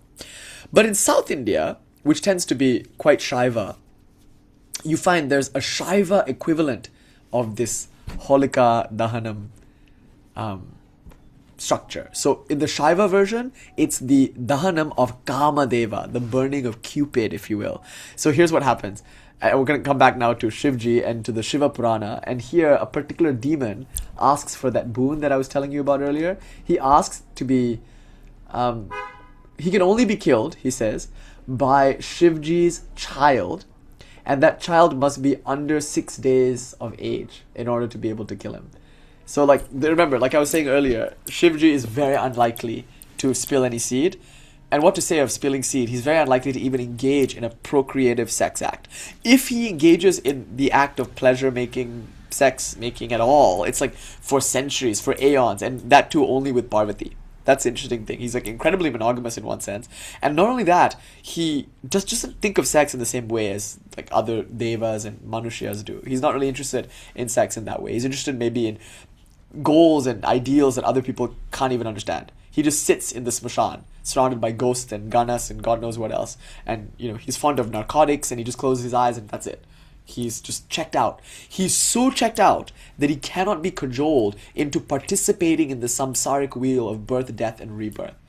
He's a sadhu in that sense. He's just not going to give birth. He's not going to have children. Because in one sense, the moment we have children, we are brought into samsara in a very real way. Because then we have to make a living in order to provide for them. Who will provide for our children if not us? And arguably, we just feel it. Biologically, we feel the imperative to take care of our children. So the moment we have offspring, that moment we become more tethered to the samsaric wheel than ever before. We have something to gain, something to lose, unlike anything we've ever had to gain or lose before that moment. So children are a very powerful way in which nature propagates and keeps you within nature. You know, I know a lot of spiritual teachers, by the way.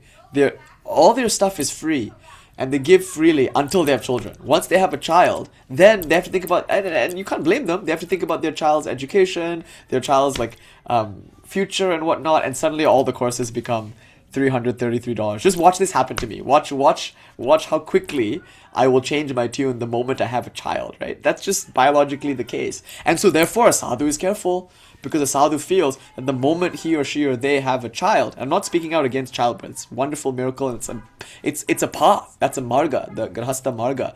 But the moment a sadhu has a child, you can imagine that sadhu feels like now she'll have to get a job, and if she has to get a job, then she has to participate in society, which means she can't sit in the smashan and like drink bhang and like bhav out all day, which is exactly what society has a problem with her for, because she's not participating, not contributing to the economy. She's like just begging her food and whatnot. You know, that's the view of the sadhu. Whereas it's still a view that reveres the sadhu and respects the sadhu for the sadhu's quest. Shivji is like that. He's the archetypical sadhu in that he doesn't participate in the world. He sits in the smashan or in Mount Kailash, and he just, God knows what he does. But now, in order to like get him to participate in the procreative act, in the samsaric wheel, that's going to be quite a task. Like I said earlier, he's like a panda. It's hard to get him to mate. Not only that, he does actually love to play. That's the thing about Lord Shiva, because he's not completely checked out.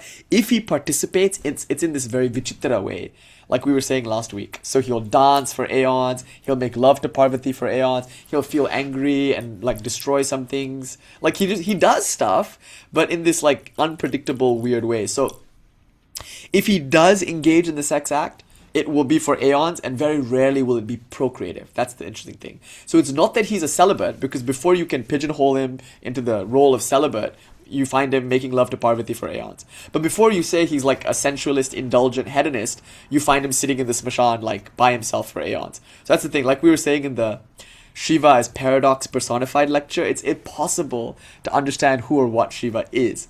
You can't pigeonhole him. The one thing you can say about Shiva is that you cannot say anything definitively about Shiva. He's just a liminal figure par excellence. So in this boon, the demon is quite smart, because the demon knows that if Shiva procreates even, like if he engages in the sex act even, it won't be procreative. So how will we get Shiva to spill his seed, you know? Okay, now this is where the Kāmadeva Dahanam story comes from.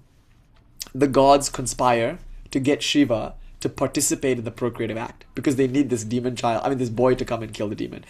So they sent Kāmadeva, who is, one of Krishna's name is he who deludes even Kama.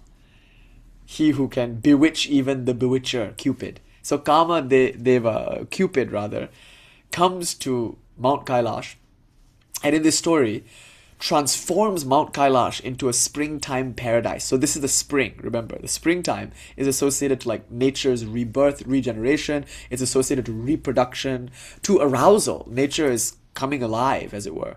And so birds and the bees, this is the time when nature mates and procreates and propagates. So it's the Vasant Purnima, the springtime Purnima. So importantly, in this myth, Kāmadeva, and by myth I don't mean like it's unreal. These myths are itihasas, meaning historical narratives that don't necessarily happen in the past, but that are happening now.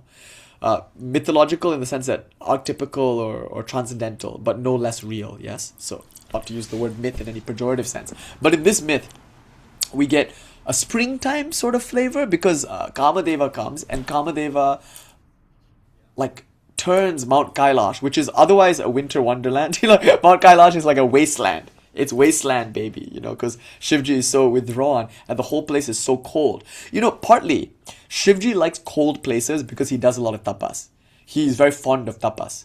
His tapapriya, he loves tapas. And tapas means glowing and heating. So he likes to sit, close his eyes and meditate. And that generates such an internal fire within him that he naturally seeks out these cold, desolate, lonely places. He wants to be left alone to do his spiritual practice. And he likes for it to be cold where he does his spiritual practices.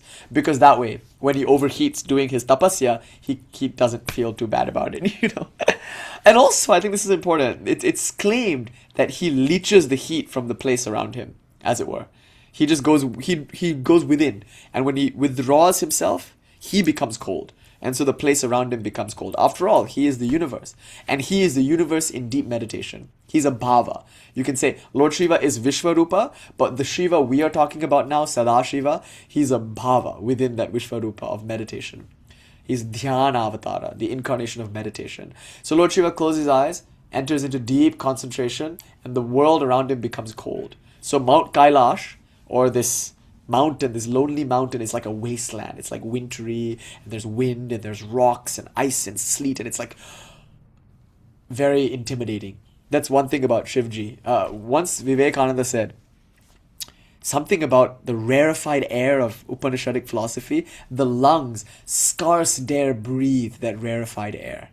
He's so high up, and if anybody's gone up there, you realize how thin the air becomes. It's rare, it's rarefied strata, and you have to be in a wholly different place to be able to live up there. So Shivji is in this realm that the mind cannot really enter. It's just too transcendental. How to even describe it? And so Shivji is calmly sitting in meditation there. It's icy and cold, and he's by himself, and how scary. Now, Kamadeva goes there, and he has a bow made of it's not just a sugarcane bow. It's also got arrows made of bees and flowers and things like that. So he's like a chamomile tea personified or some shit. So he's there with honey and tea, and he's shooting these arrows, and he's turning Kailasa into a springtime paradise. And so the birds start to chirp and flowers start to bloom, and the whole thing becomes so beautiful. And this Shivji doesn't mind so much because he's still meditating. He doesn't care that it's spring around him. But now Kāmadeva decides to shoot Shivji with an arrow. This is where things get complicated. So Kāmadeva hides behind this tree. He leans out and shoots this arrow, right? He shoots this like arrow made of bees or something. And it hits Shiva. And of course he's Cupid. This is the arrow of lust, of arousal, of desire. And Shivji feels within him the arising of desire. But this is my favorite part of the story. It's got two parts. One is in the Shiva Purana. The other is from the Brahmanda Purana. And this has to do with Lalita. So I'm going to tell you the Lalita sequel, which I think is very important and very apropos, given the Kaula Marga kind of Shakta leaning that many of you have here. So here's what happens. Shivji gets hit by the arrow, right? And he feels desire, and in the Purana, this is how he deals with that desire. He opens his like one eye or something like that. He like kind of peeks out from his meditation. So he's not coming out of meditation. He's still in samadhi, but he like kind of opens his eyes to see what's up, and he notices Kamadeva hiding behind a tree. So this is also quite poignant, because desire, it arises in our conscious mind, but we don't really know its source. It's kind of subtle like that. It's subconscious. It's in the samskaric field, it's deep in the psyche. And so it's hiding behind a tree, so to speak. It's behind the body, actually. Deeper in the muladhara. It's from animal samskars even. Okay, then Shivji, his first instinct here is to destroy Kāmadeva. This is very important.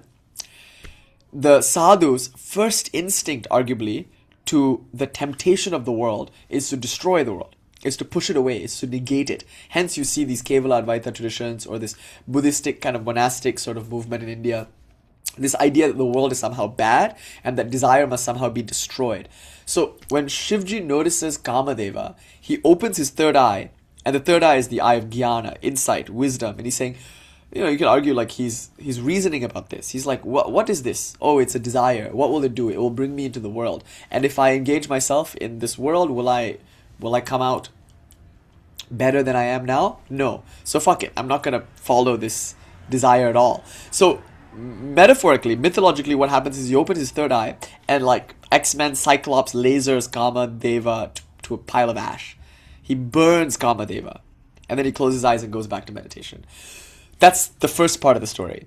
And this is considered to be the victory. So what happens now in South India, and Tamil Nadu particularly, is this Kāma Dahanam celebration. So instead of Holi, instead of running around and pelting each other with colors, which we will also still do, we also make effigies, not of Holika, but of Kāma, of Kamadeva, of Cupid. And then we burn that shit, And the idea is that we're burning all those desires that don't really serve us. In other words, desires that are peripheral, ephemeral. Because remember, at no point is the Sanatana Dharma tradition stepping away from joy, from meaning, from fulfillment. The purpose of all of this is to find a kind of happiness, na dukena guru napi vichalyate, that even the heaviest sorrows cannot shake, that even being trampled by elephants cannot dull, that even being psychologically abused by a well-meaning and yet overbearing father cannot dull. That joy, that's the point, right? But there are other things that we want that even if we get, don't really make us happy. Our peripheral, sort of ephemeral desires, and like they dissipate our energies. And we know that too.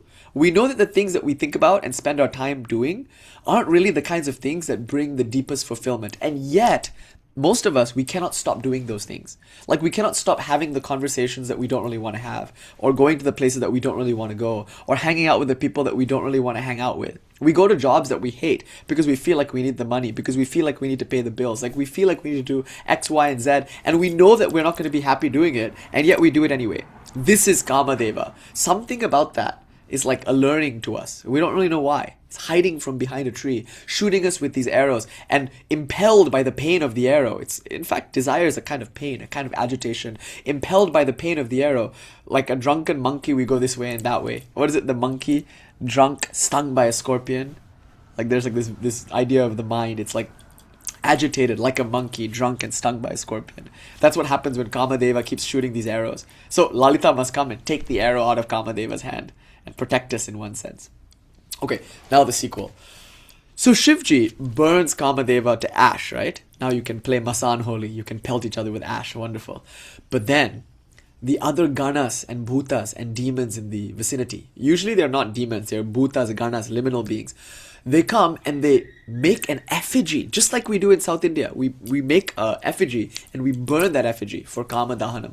So they make an effigy out of the ash of Kāmadeva, and then they animate it. So this is so interesting. They bring him back to life. Because in one sense, you can never destroy a desire. This is what Mahishasura is demonstrating. Every time you attack Mahishasura, he changes into a different form. He's a shape-shifting kind of thing. His skill, his power is actually shape-shifting. A lot of the asuras, their magic is formidable. Asuras have the best magic. If you want to learn magic, learn it from asuras. They're the ones that really teach magic, And not necessarily just...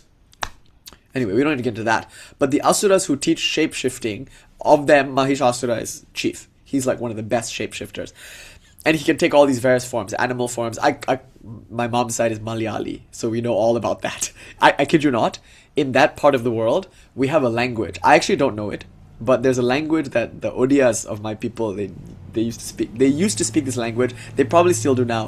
It's called Pishachini, like the language of demons. Like, we speak this language. Probably we learned it from those Pishachas. And we have no moral hang-ups about it. But a lot of people in my ancestry, in the Malayali side, they're Odiyas and Odiyatis, and they transform. They're very much into like shape-shifting and things like that. Anyway, so it's very important. There's this Mahishasura Vidya, shape-shifting Vidya. And it can be understood literally. I've actually met people who literally do this, shape-shift. But that Vidya is not just about the physical body. Sri Ramakrishna could do it also. No? But this Vidya is not just about the body. You can take it metaphorically too. You could say, psychologically, we are shapeshifters also. And it's a remarkable power to have. Because the moment any version of yourself doesn't fit, shapeshift. Be someone else. Be something else. Like, in other words, it's a kind of radical pratipaksha bhavana kind of practice. Yoga Sutra prescribes it too. You have the power, actually, to decide at any time who you are and what you are. And I kid you not, if you do it strongly enough, if your mind is strong enough, the body also must reflect that change. It's remarkable. The body is nothing but a reflex of the mind. Look at Ramakrishna. When he identified so strongly with Radhika, with the gopi, he grew breasts and he menstruated. This is an important point, that the physiological processes of the body can be determined by the mental movement within. So the body is a fluid something. It's not fixed. There's no fixed gender. The body's gender is entirely fluid. And one can play with it even in one's mind. And also the body's form is fluid. One can grow and shrink. One can, say there's a fence. You want to go under a fence. How will you get under that fence? If you know this Vidya, you can just flow under the fence easily. No problem. Flow through the gaps. I've seen this time and time again. It's like there's yes, I'm not what exactly. There's this it's a known Vidya, But I think its real benefit, of course, physically there's a lot of benefit too. Especially when you're trying to get into the smashan late at night and the place is closed. A lot of benefits, but mainly the real benefit, I would argue, is psychological, as Abhinavagupta also argues. Because at any time, if some thought doesn't serve you, you can just drop it. In other words, you can transform, you can shapeshift, you can become something else. And if just put it and there'll be something else. And then, because your mind is putty actually. It's silly putty. Party, grandmother. Yes, it's from the grandmothers that we learn these things. It's from the women, Malayali women, that you learn all these kinds of things actually, honestly. Anyway, Mahishasura, he represents ego or rajas, like desire, ambition. So notice, anytime you attack him, he changes form. So when you think you've succeeded, he usually comes back in a subtler way. And so therefore, people, they think they've overcome their ego, but they have an ego about overcoming their ego. Like they do some psychedelics and then they come back and they say, I had an ego death, man, and therefore I'm better than you. I've had more ego deaths than you. Mother Aya has given me way more than Mother Aya has given you. Like, I am way humbler than you. I'm a bhakta. And as a bhakta, I'm less than dust at the particle of the feet of other bhaktas, things like that. These are all subtler ways in which Mahishasura comes back. So you could see there's that funny cartoon where there's a monk who's saying, Lord, I am nothing. And the other monk says, oh Lord, I am the nothing of nothings. And then there's a janitor who in the back is saying, oh Lord, I am the dust at the feet of the nothing of nothings at thy altar. And then the two monks are like, who does he think he is? You kind of think. Because it's like we have this great ability for delusion. That's the magical power that we don't control, that instead controls us. And so desire, ambition, ego, these things don't get destroyed even when we think we've destroyed them. They transform. So even when Shivji thinks that he has destroyed Kamadeva, the bhutas and ganas, which you could say are like residual autonomous samskaras within his being, they form Kamadeva back into an effigy and bring him back to life. You know what Shivji does? This is so interesting. Remember, at the end of the day, Shiva is Advaita Avatara. He's the incarnation of Advaita. He can't see any distinction. So when this demon, this Kamadeva made into like this ash man, when bus man comes back, Shiva gives him a mantra, believe it or not. The guy asks for a mantra and Shiva's like, here you go. And he goes and does tapasya with that mantra. So he does tapasya so much, he gets so much spiritual power from it. Now he becomes Bandhāsura. This is an important name though. Asura, of course, as you know, means Asura. But Bandhāsura means the Asura of repression or suppression. This is so interesting. Bandha means lock or bind.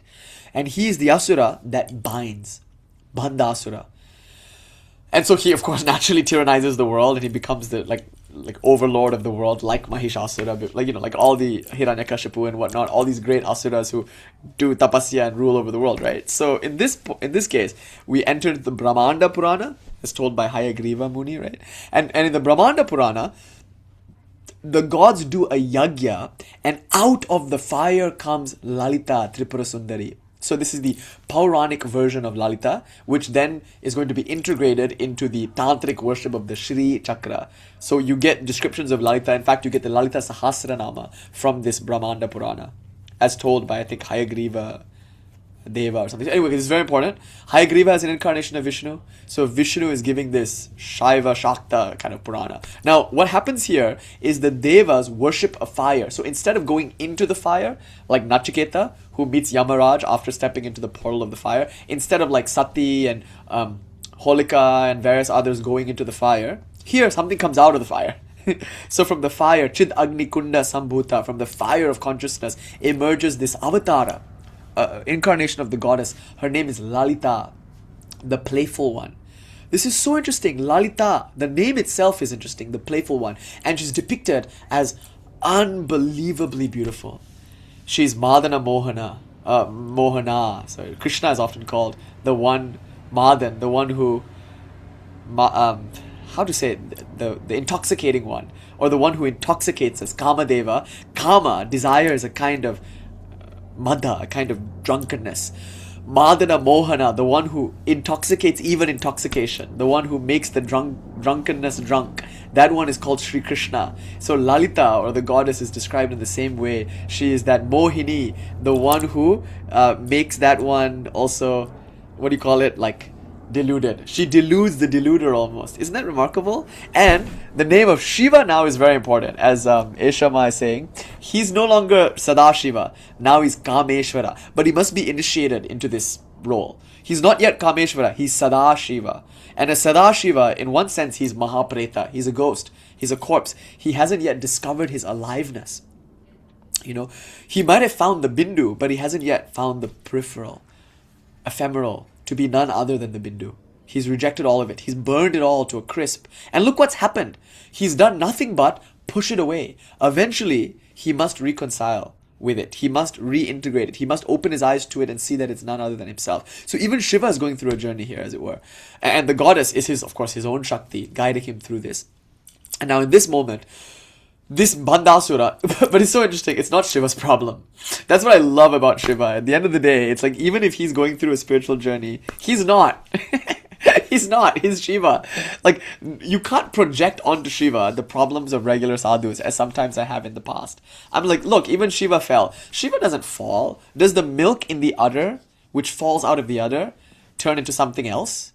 I mean, if you've had milk from the udder, it's just as warm and hot in your mouth as it was in the udder. It's milk.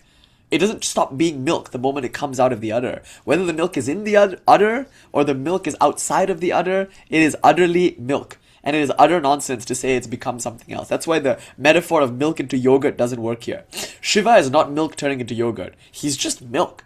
And so, therefore, he doesn't change at all. Whether he's repressing his desire or expressing his desire, you have to remember that Shiva could not be bothered in the slightest by any of it. And so he doesn't even, it's not even his problem. that his repressed Kama becomes Bandhāsura. It's just everyone else's problem. It's the world's problem. And so the world, in the form of the Devas, performs a yagya, and the yagya produces Lalita. From the fire comes Lalita. And Lalita then goes to, as it were, kill Bandhāsura, destroy Bandhāsura. But it's important though, because Lalita is the only one who can do it. She's playful, and she's the one who deludes even the deluder. You know, she deludes the deluder by outbeautying the beauty. And this is how bhakti works, essentially. It tells you not to look away from that which is beautiful, but to notice the beauty in that which is beautiful, which we call God. It says, taste what you want to taste, smell what you want to smell, look at what you want to look at, hear what you want to hear, touch what you want to touch, but through everything, see only God, taste only God, hear only God, touch only God. Let the mantra forevermore repeat upon thy tongue as you lick the most delectable of treats. Like, the idea is that the world is God, and it can be enjoyed, but enjoyed as God. And Lalita is the beauty in all things beautiful. If you thought Kama was nice, wait till you see Kameshwari, the one who is the source of all Kama. And this arguably is the approach in the Kaula Marga, it's the approach in the Vamachara. It's to take what is rejected and then to re-assimilate it and make it aesthetic. So we're going from lust, Kama, to Shringara. We're going from Krodha, anger, to Raudra. We're going from fear to Bhayanaka, to arousal or to thrill. Like, we're taking every emotion that would otherwise be disturbing and we're seeing God in it, as it were. And then you look at something like Hiranyakashipu tearing the bowels from Hiranyakashipu. Sorry, Narasimha. Narasimha, oh my god. Narasimha tearing Hiranyakashipu's bowels. And then you look at Kali with her severed head covered in her mundamala, dancing naked in the battlefield.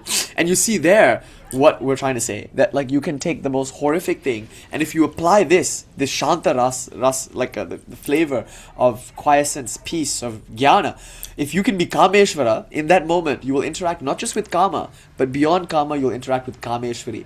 So what happens here is that Lalita, the playful one, kills Bandhāsura. But by killing Bandhāsura, then what happens is Rati, Kāmadeva's wife, comes and says, this is my husband, why have you killed him? And Lalita brings him back to life, actually. And then he enters into sexual union with his wife, Rati, and keeping them both alive, Rati and Kāmadeva, Lalita then jumps on top of both of them and dances. So now you see Chinnamastaka. And Chinnamastaka is usually depicted as the goddess who dances atop the copulating pair, Kama and Rati. How beautiful. Putting all of this together, you see that, like, there's an arc here. And that's what we're celebrating now in South India. Kama, Dahanam, the burning of desire. Desire is itself a kind of burning, you know. And now notice, desire is itself a kind of tapas. Because if you just, like the playful goddess, allow yourself to play in this world, if you allow yourself to follow your desire, then that will burn you eventually. And that's a good thing. It's a good thing because there's two choices here. You could desire something and then you could ignore that you desire it, or you could desire something and you could give expression to it. These are the two choices that you have. In the beginning, we might, with some desires, choose option 1, and with other desires, choose option 2. And that's, like, fair. Certain desires maybe are peripheral and therefore don't need to be entertained. Other desires are more central, and you'll know because these are the ones that keep coming up. Those must be revisited, maybe in one way, shape, or form, expressed, or transmuted, or, I don't know, in some way dealt with. So then the claim is, there's this desire that we feel. What do we do with it? And the argument in Sankhya is to make it aesthetic, to divinize it, to say that desire within me is the goddess expressing herself. And usually it can be something innocent, like desiring to go to a particular country to see what it's like in that country, or desiring to read a particular book, or to eat chocolate cake or something like that. Or it can be a really deep-seated desire to worship Vishnu Narayana, even when your demon father would much rather you be an engineer or an accountant or something. Like, whatever that desire is, it's a dynamism. It's a movement, and, like, allowing that movement, its ground, its expression, is something only Kameshvara can do. It's something only Shiva can do safely. Everyone else, when they do it, they get burnt, which we then argue is good. So the claim that we're making is that a participation with life, engaging in nature, acting in this world is always good. whatever the case may be. Like if you are a demon acting out your asuric tendencies, play on, play on. If you're a deva acting out your daivika, divine tendencies in order to help others, play on, play on. In either case, action, dynamism, movement is ultimately edifying and spiritualizing. So we say Prakriti, using a Sankhyan model here, gives bhoga, enjoyment. And it's only through that bhoga one comes to get apavarga, because bhoga, enjoyment, is not just the act and the fruit thereof. It's, of course, the blowback, which is also important. It's part of the overall tapasya shakti of life. So when we say like life is yoga, we're saying any desire that we have, if we follow it, it'll lead us to the next thing, which will lead us to the next thing, which will lead us to the next thing, which will invariably and inevitably bring us to God. Now, this is where the essence of Shaivism comes in. And we can say the whole Shaivism then can be expressed with this one simple mantra, which I think captures very nicely the heart of everything we've talked about so far. We didn't really get to it last week because we spent the entire time talking about the Vedas. Today, we spent most of our time talking about the Puranas. So I'm quite happy discussing the Vedas, discussing the Puranas, especially on this very auspicious eclipse. And it's a good time to do sadhana. So I'll probably wrap up soon so we can get to the puja and get to some sadhana. But I'll say this. What do we do with the world? Like, what's the status of the world? Ontologically, does it exist or not? And axiologically, do we accept it or not? How should we feel about it? And by the world is meant other people, is meant our jobs, is meant the interests that we have in this life. Like, what do we make of all of this? Many spiritual traditions are going to say, turn away from it. It is a trap, it is dangerous, it is bad, and it will be ultimately spiritually retarding to participate in this world in any way, shape, or form. We make the exact opposite claim. This world is Prakriti, and it is like this book, this, as Swamiji said, a beautiful book in which we are turning the pages and reading all there is to know about the soul. In other words, the world, like a book or like a mirror, is giving us some kind of knowledge. So the purpose of life then is education through experience, but that experience can only be had through the world. And so what you end up getting is a re-evaluation of the role of the world, both ontologically and axiologically. And you'll find that across the board in the Shaiva world, the world, in the Shaiva, Shakta, Tantric world, the world is seen as real. So ontologically, it's no longer an illusion. It is no longer a dream. It is the real manifestation of God, the real play of God.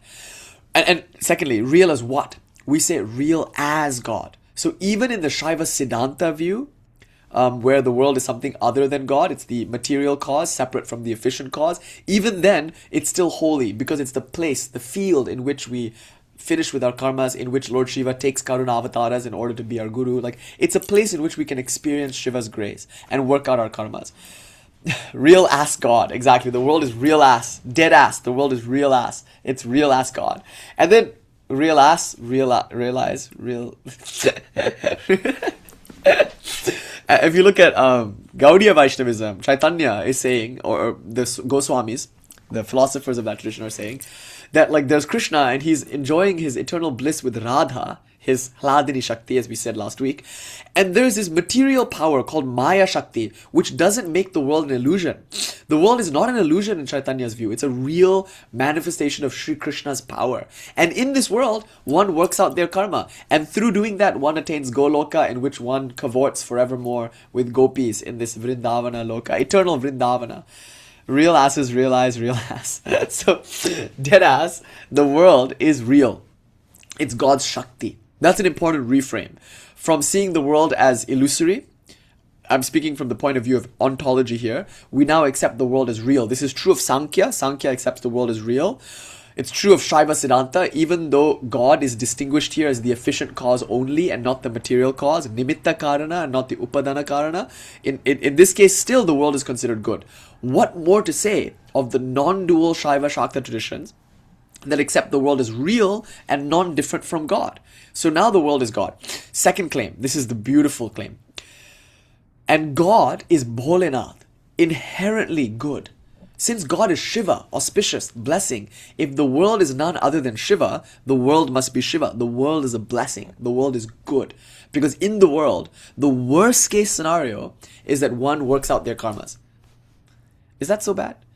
The worst case scenario is one dies, at which point one encounters God, if indeed we accept Shiva as death itself.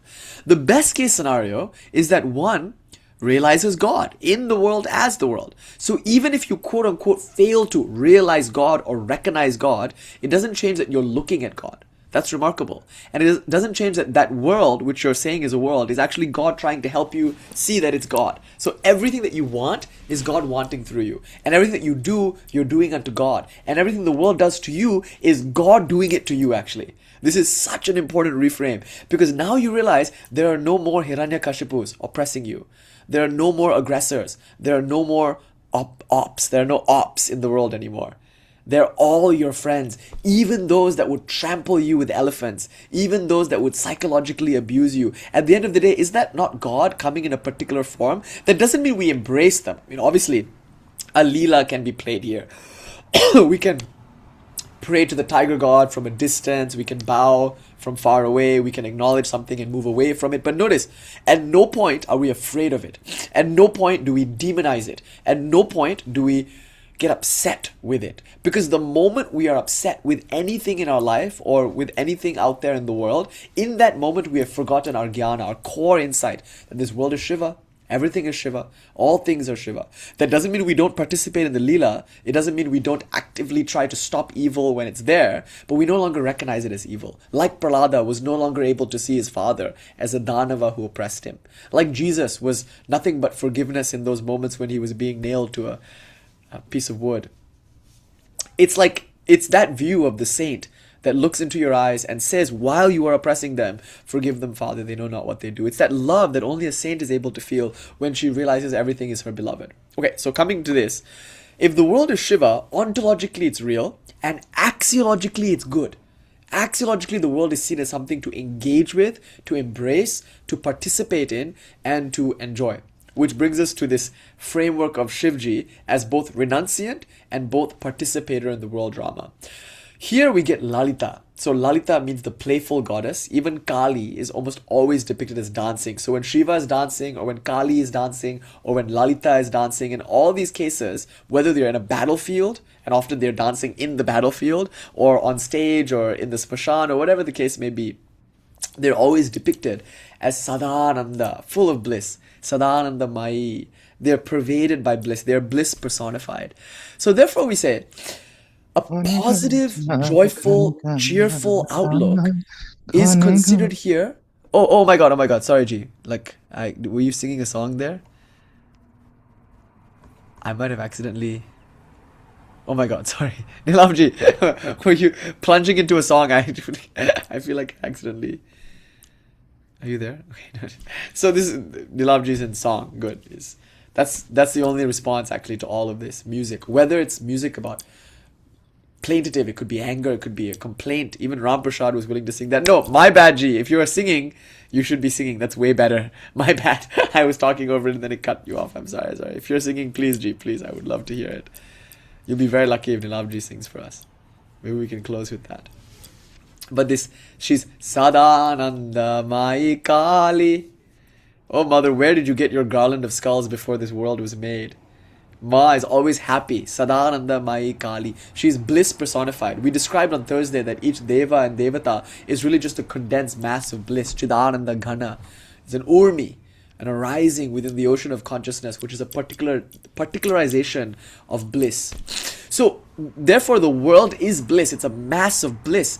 The response that we feel to the world necessarily must be bliss. How could it be anything but? If you recognize Shiva, if you see the world as nothing but Shiva, wouldn't you see it all as a blessing?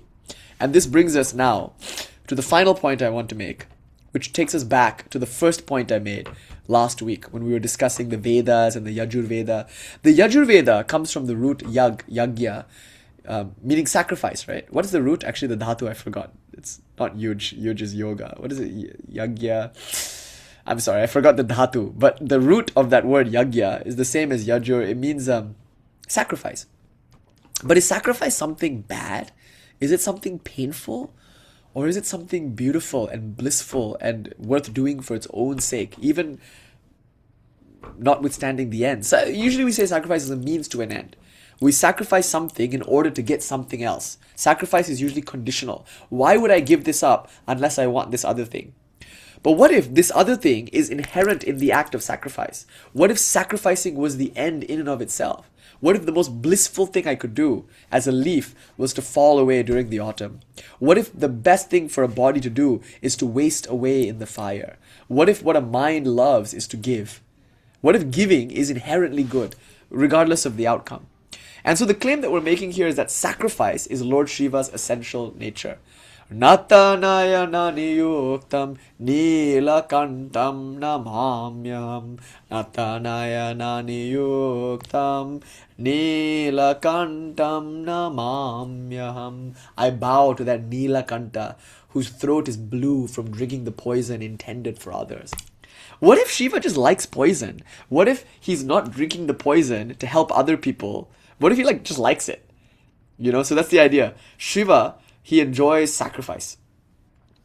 So the Yajur Veda is important to Shaivism. But then let's go deeper. In the Taitira Aranyaka, which is part of the Krishna Yajur Veda, Krishna Yajur Veda. In the Taitira Aranyaka, you get the Panchabrahma mantras. Now, usually these mantras are the ones that the sadhus of early Shaivism would chant. So they go to the smashan, maybe the forest, maybe the Shiva temple, eventually though the smashan. And there, they chant these mantras. But they're worshipping Rudra. And remember, we talked about this last week. All the devatas are personifications, I'm talking about the Vedic devatas, are personifications of nature, of different aspects of nature. Now, if you take nature as a whole, what you get is the Vishvarupa. Nature is God personified. And therefore, each thing in nature is a mood in the one God. Ekam sat vipra bahuda vadanti. There is only one reality. You can call it different things because you can experience it in different ways. And each experience is called a bhava. It's called a mood. So the bhava of nature in her destructive, transformative aspect is called Rudra, Raudri.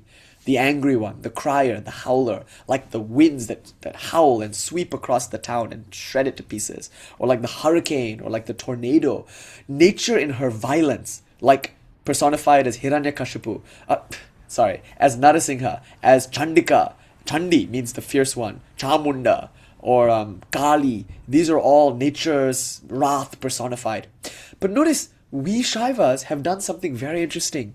We've looked at that and we haven't said, hey, this is an evil that needs to be conquered. Let's go kill it. We looked at that and we said, this is God, come to us in a most blessed and graceful form. Here we are upon her lap, and most intimately and lovingly, she's about to rip out our guts. Oh my God. What says love other than tear me apart, baby? Is it a kind of sadomasochism? Maybe. I don't know. But it's so selfless to say, even as you kill me, I say I love you. There's that beautiful story where Rama, he's going to take a bath or something, so he sticks his... You're like, where is this going to go? No, he sticks his arrow into the ground and he pokes a frog, right? And that frog silently just endures it. And then Rama comes back from his bath and he's like, oh my God, poor frog. I've speared you.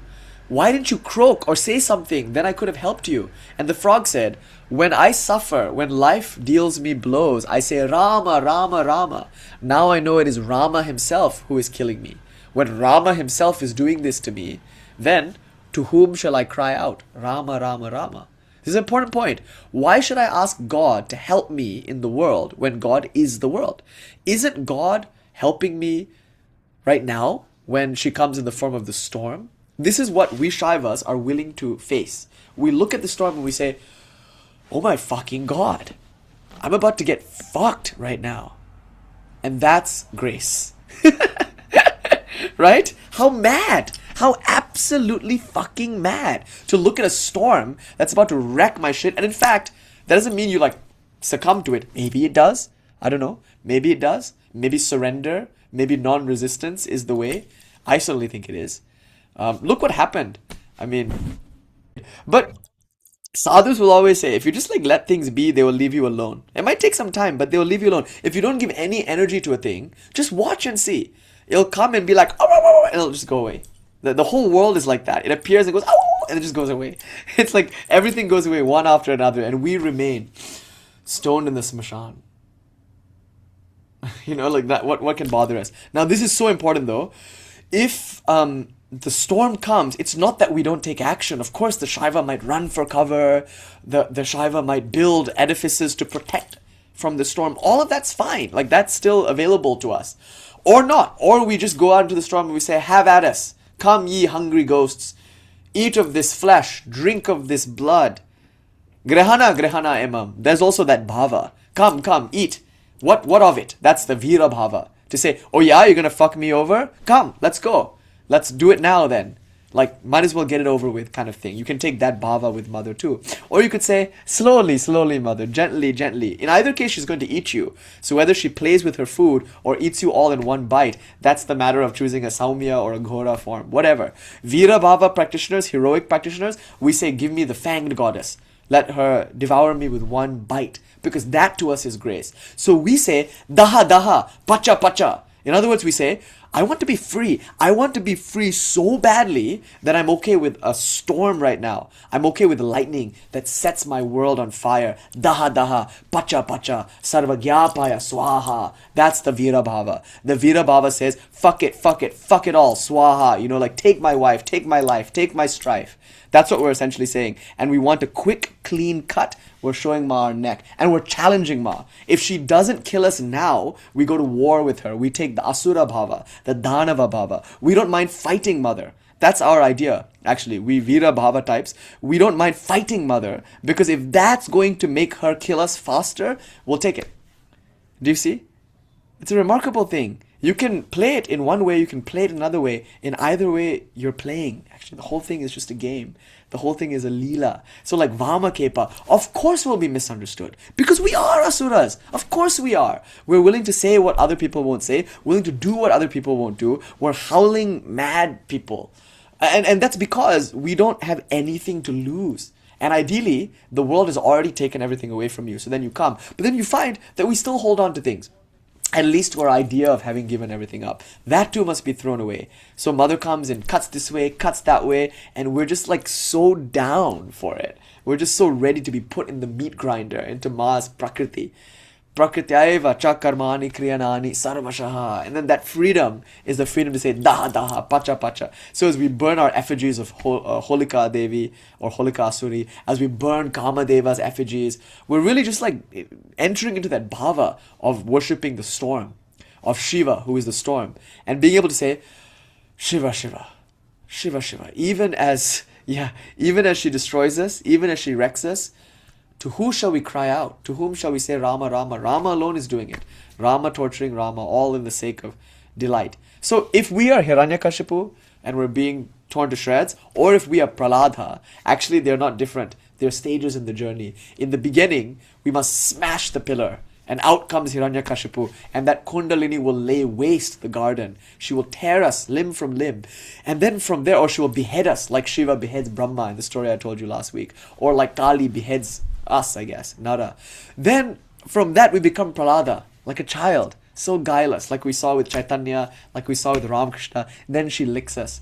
It's almost like she inflicts the wound, then she licks the wound. And both are equally delectable to us. So what then is the heart of Shaivism? It's the same thing that I said last week. It's the ability to look at the world and say, all this is Shiva. This is Shiva. And again, there are no proper nouns in Sanskrit. So we look at the world and say, all this is Shiva, sarva kaluvedam Brahma, sarva kaluvedam Shiva. We're saying this is all just a blessing.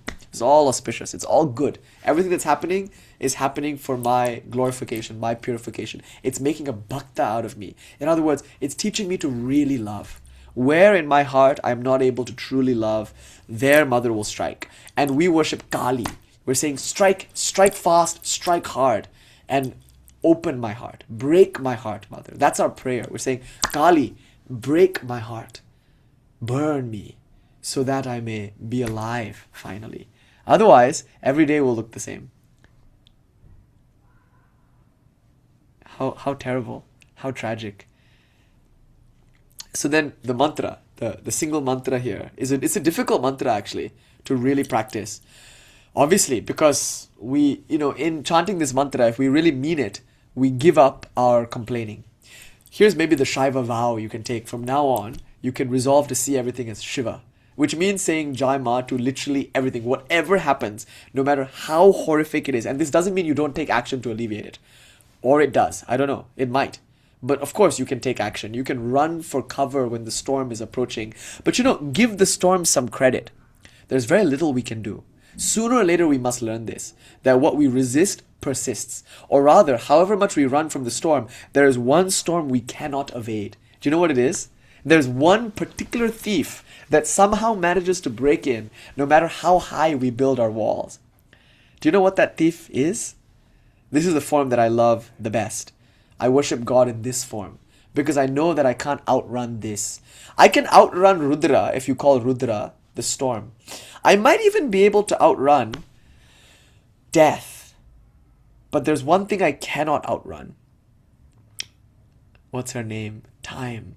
Kala. Kali. She's Sankarshini. Time must have its meal because however much I guard myself against it, she comes. Death, change, these are all just peripheral words for the central thing. Kali, for Kala. So I worship Bhairava. In one sense, we've gone beyond Rudra. We've gone beyond Shiva even. We've gone to the essence of what Shiva and Rudra is. The thief. He steals my life, steals my heart ultimately.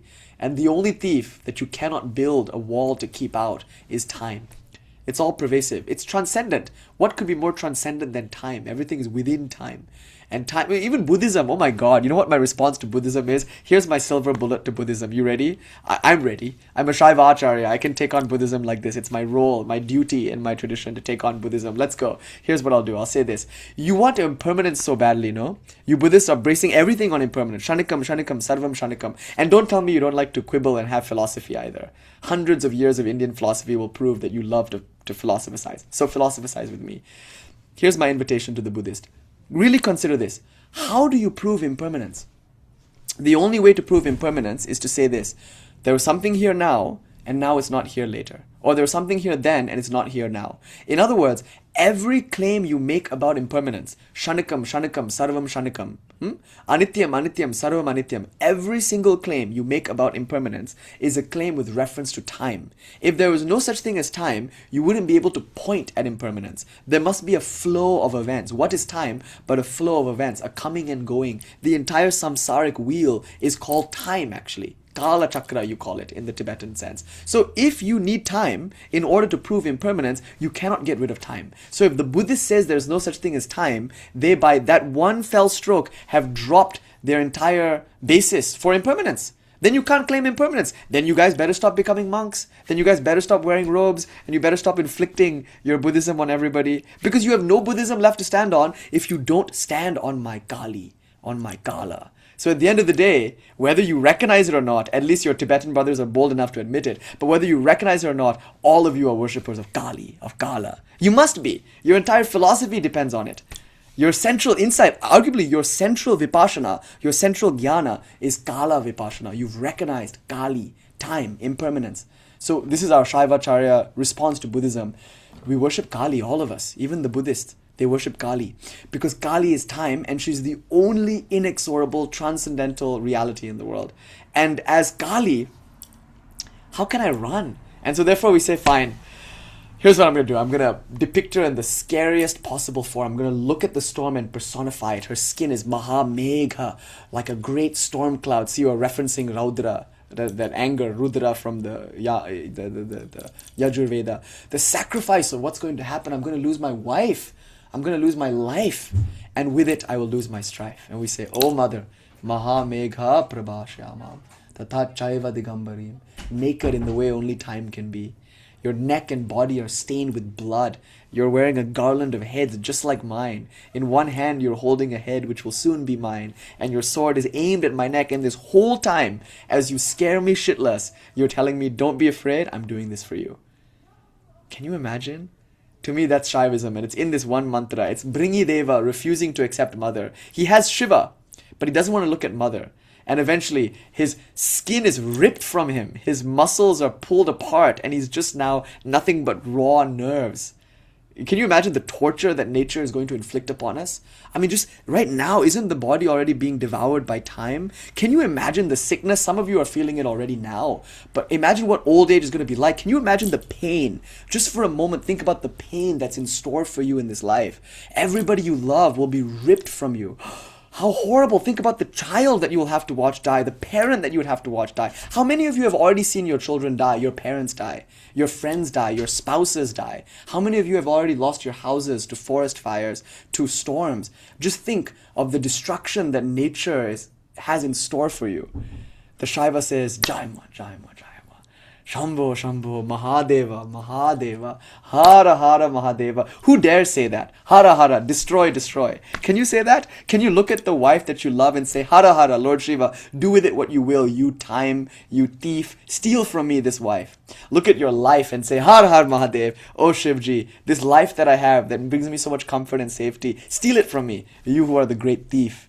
And then finally, can you look upon your strife itself, which at least is one last place where you can establish a self and say, even this you must take from me, my suffering, my grief, because you've taken everything, now just take my grief. Har Har Mahadev. The great God alone can do that. Har Har, Har Har, Har Har, like that. So we close with this sentiment. If we can look upon the world, especially in its destructive aspect, and say, fuck yeah, give it to me.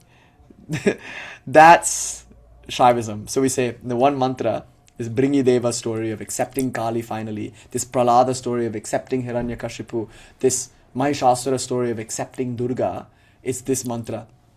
Namo Devye Mahadevye. Oh Ma, you are the goddess, the great goddess. Namo Devye Mahadevye. Shiva ye Satatam Namaha. You are Shiva, and you are always Shiva. I always praise you who are always a blessing. Namo Prakrite Bhadraye, even when you come in the form of time and change, even when you are Bhadrakali, the terrifying Kapalini, skull-wielding goddess of destruction, even then I say, Shiva, Shiva, Shiva, Namo Devye Mahadevye, Shiva ye Satatam Namaha, Namo Prakrite Bhadraye, Niyata Pranata Smatam. Again and again, forever and ever I remember you, Niyata, eternally I remember you, Smatam. If I can remember you in that moment, I have you. Because what Prahlāda taught us is that bhakti is just smarana, just remembrance. And so today on this Purnima, in this eclipse, when everything becomes dark, we consider the darkness in our own life and we say, Har Har Mahadev, steal it all, and finally steal my heart. Niyata Pranata Smatam, we'll always remember you. Om Shanti Shanti Shanti Harihi Om Tat Sat Shri Ramakrishna Arpanamastu Shri Prahlāda Asura Arpanamastu. Om Peace, Peace, Peace. Jai Ma Kali, Jai Ma Kali, Jai Raudri, Jeshta, Jai, Jai, Jai, Jai, Jai.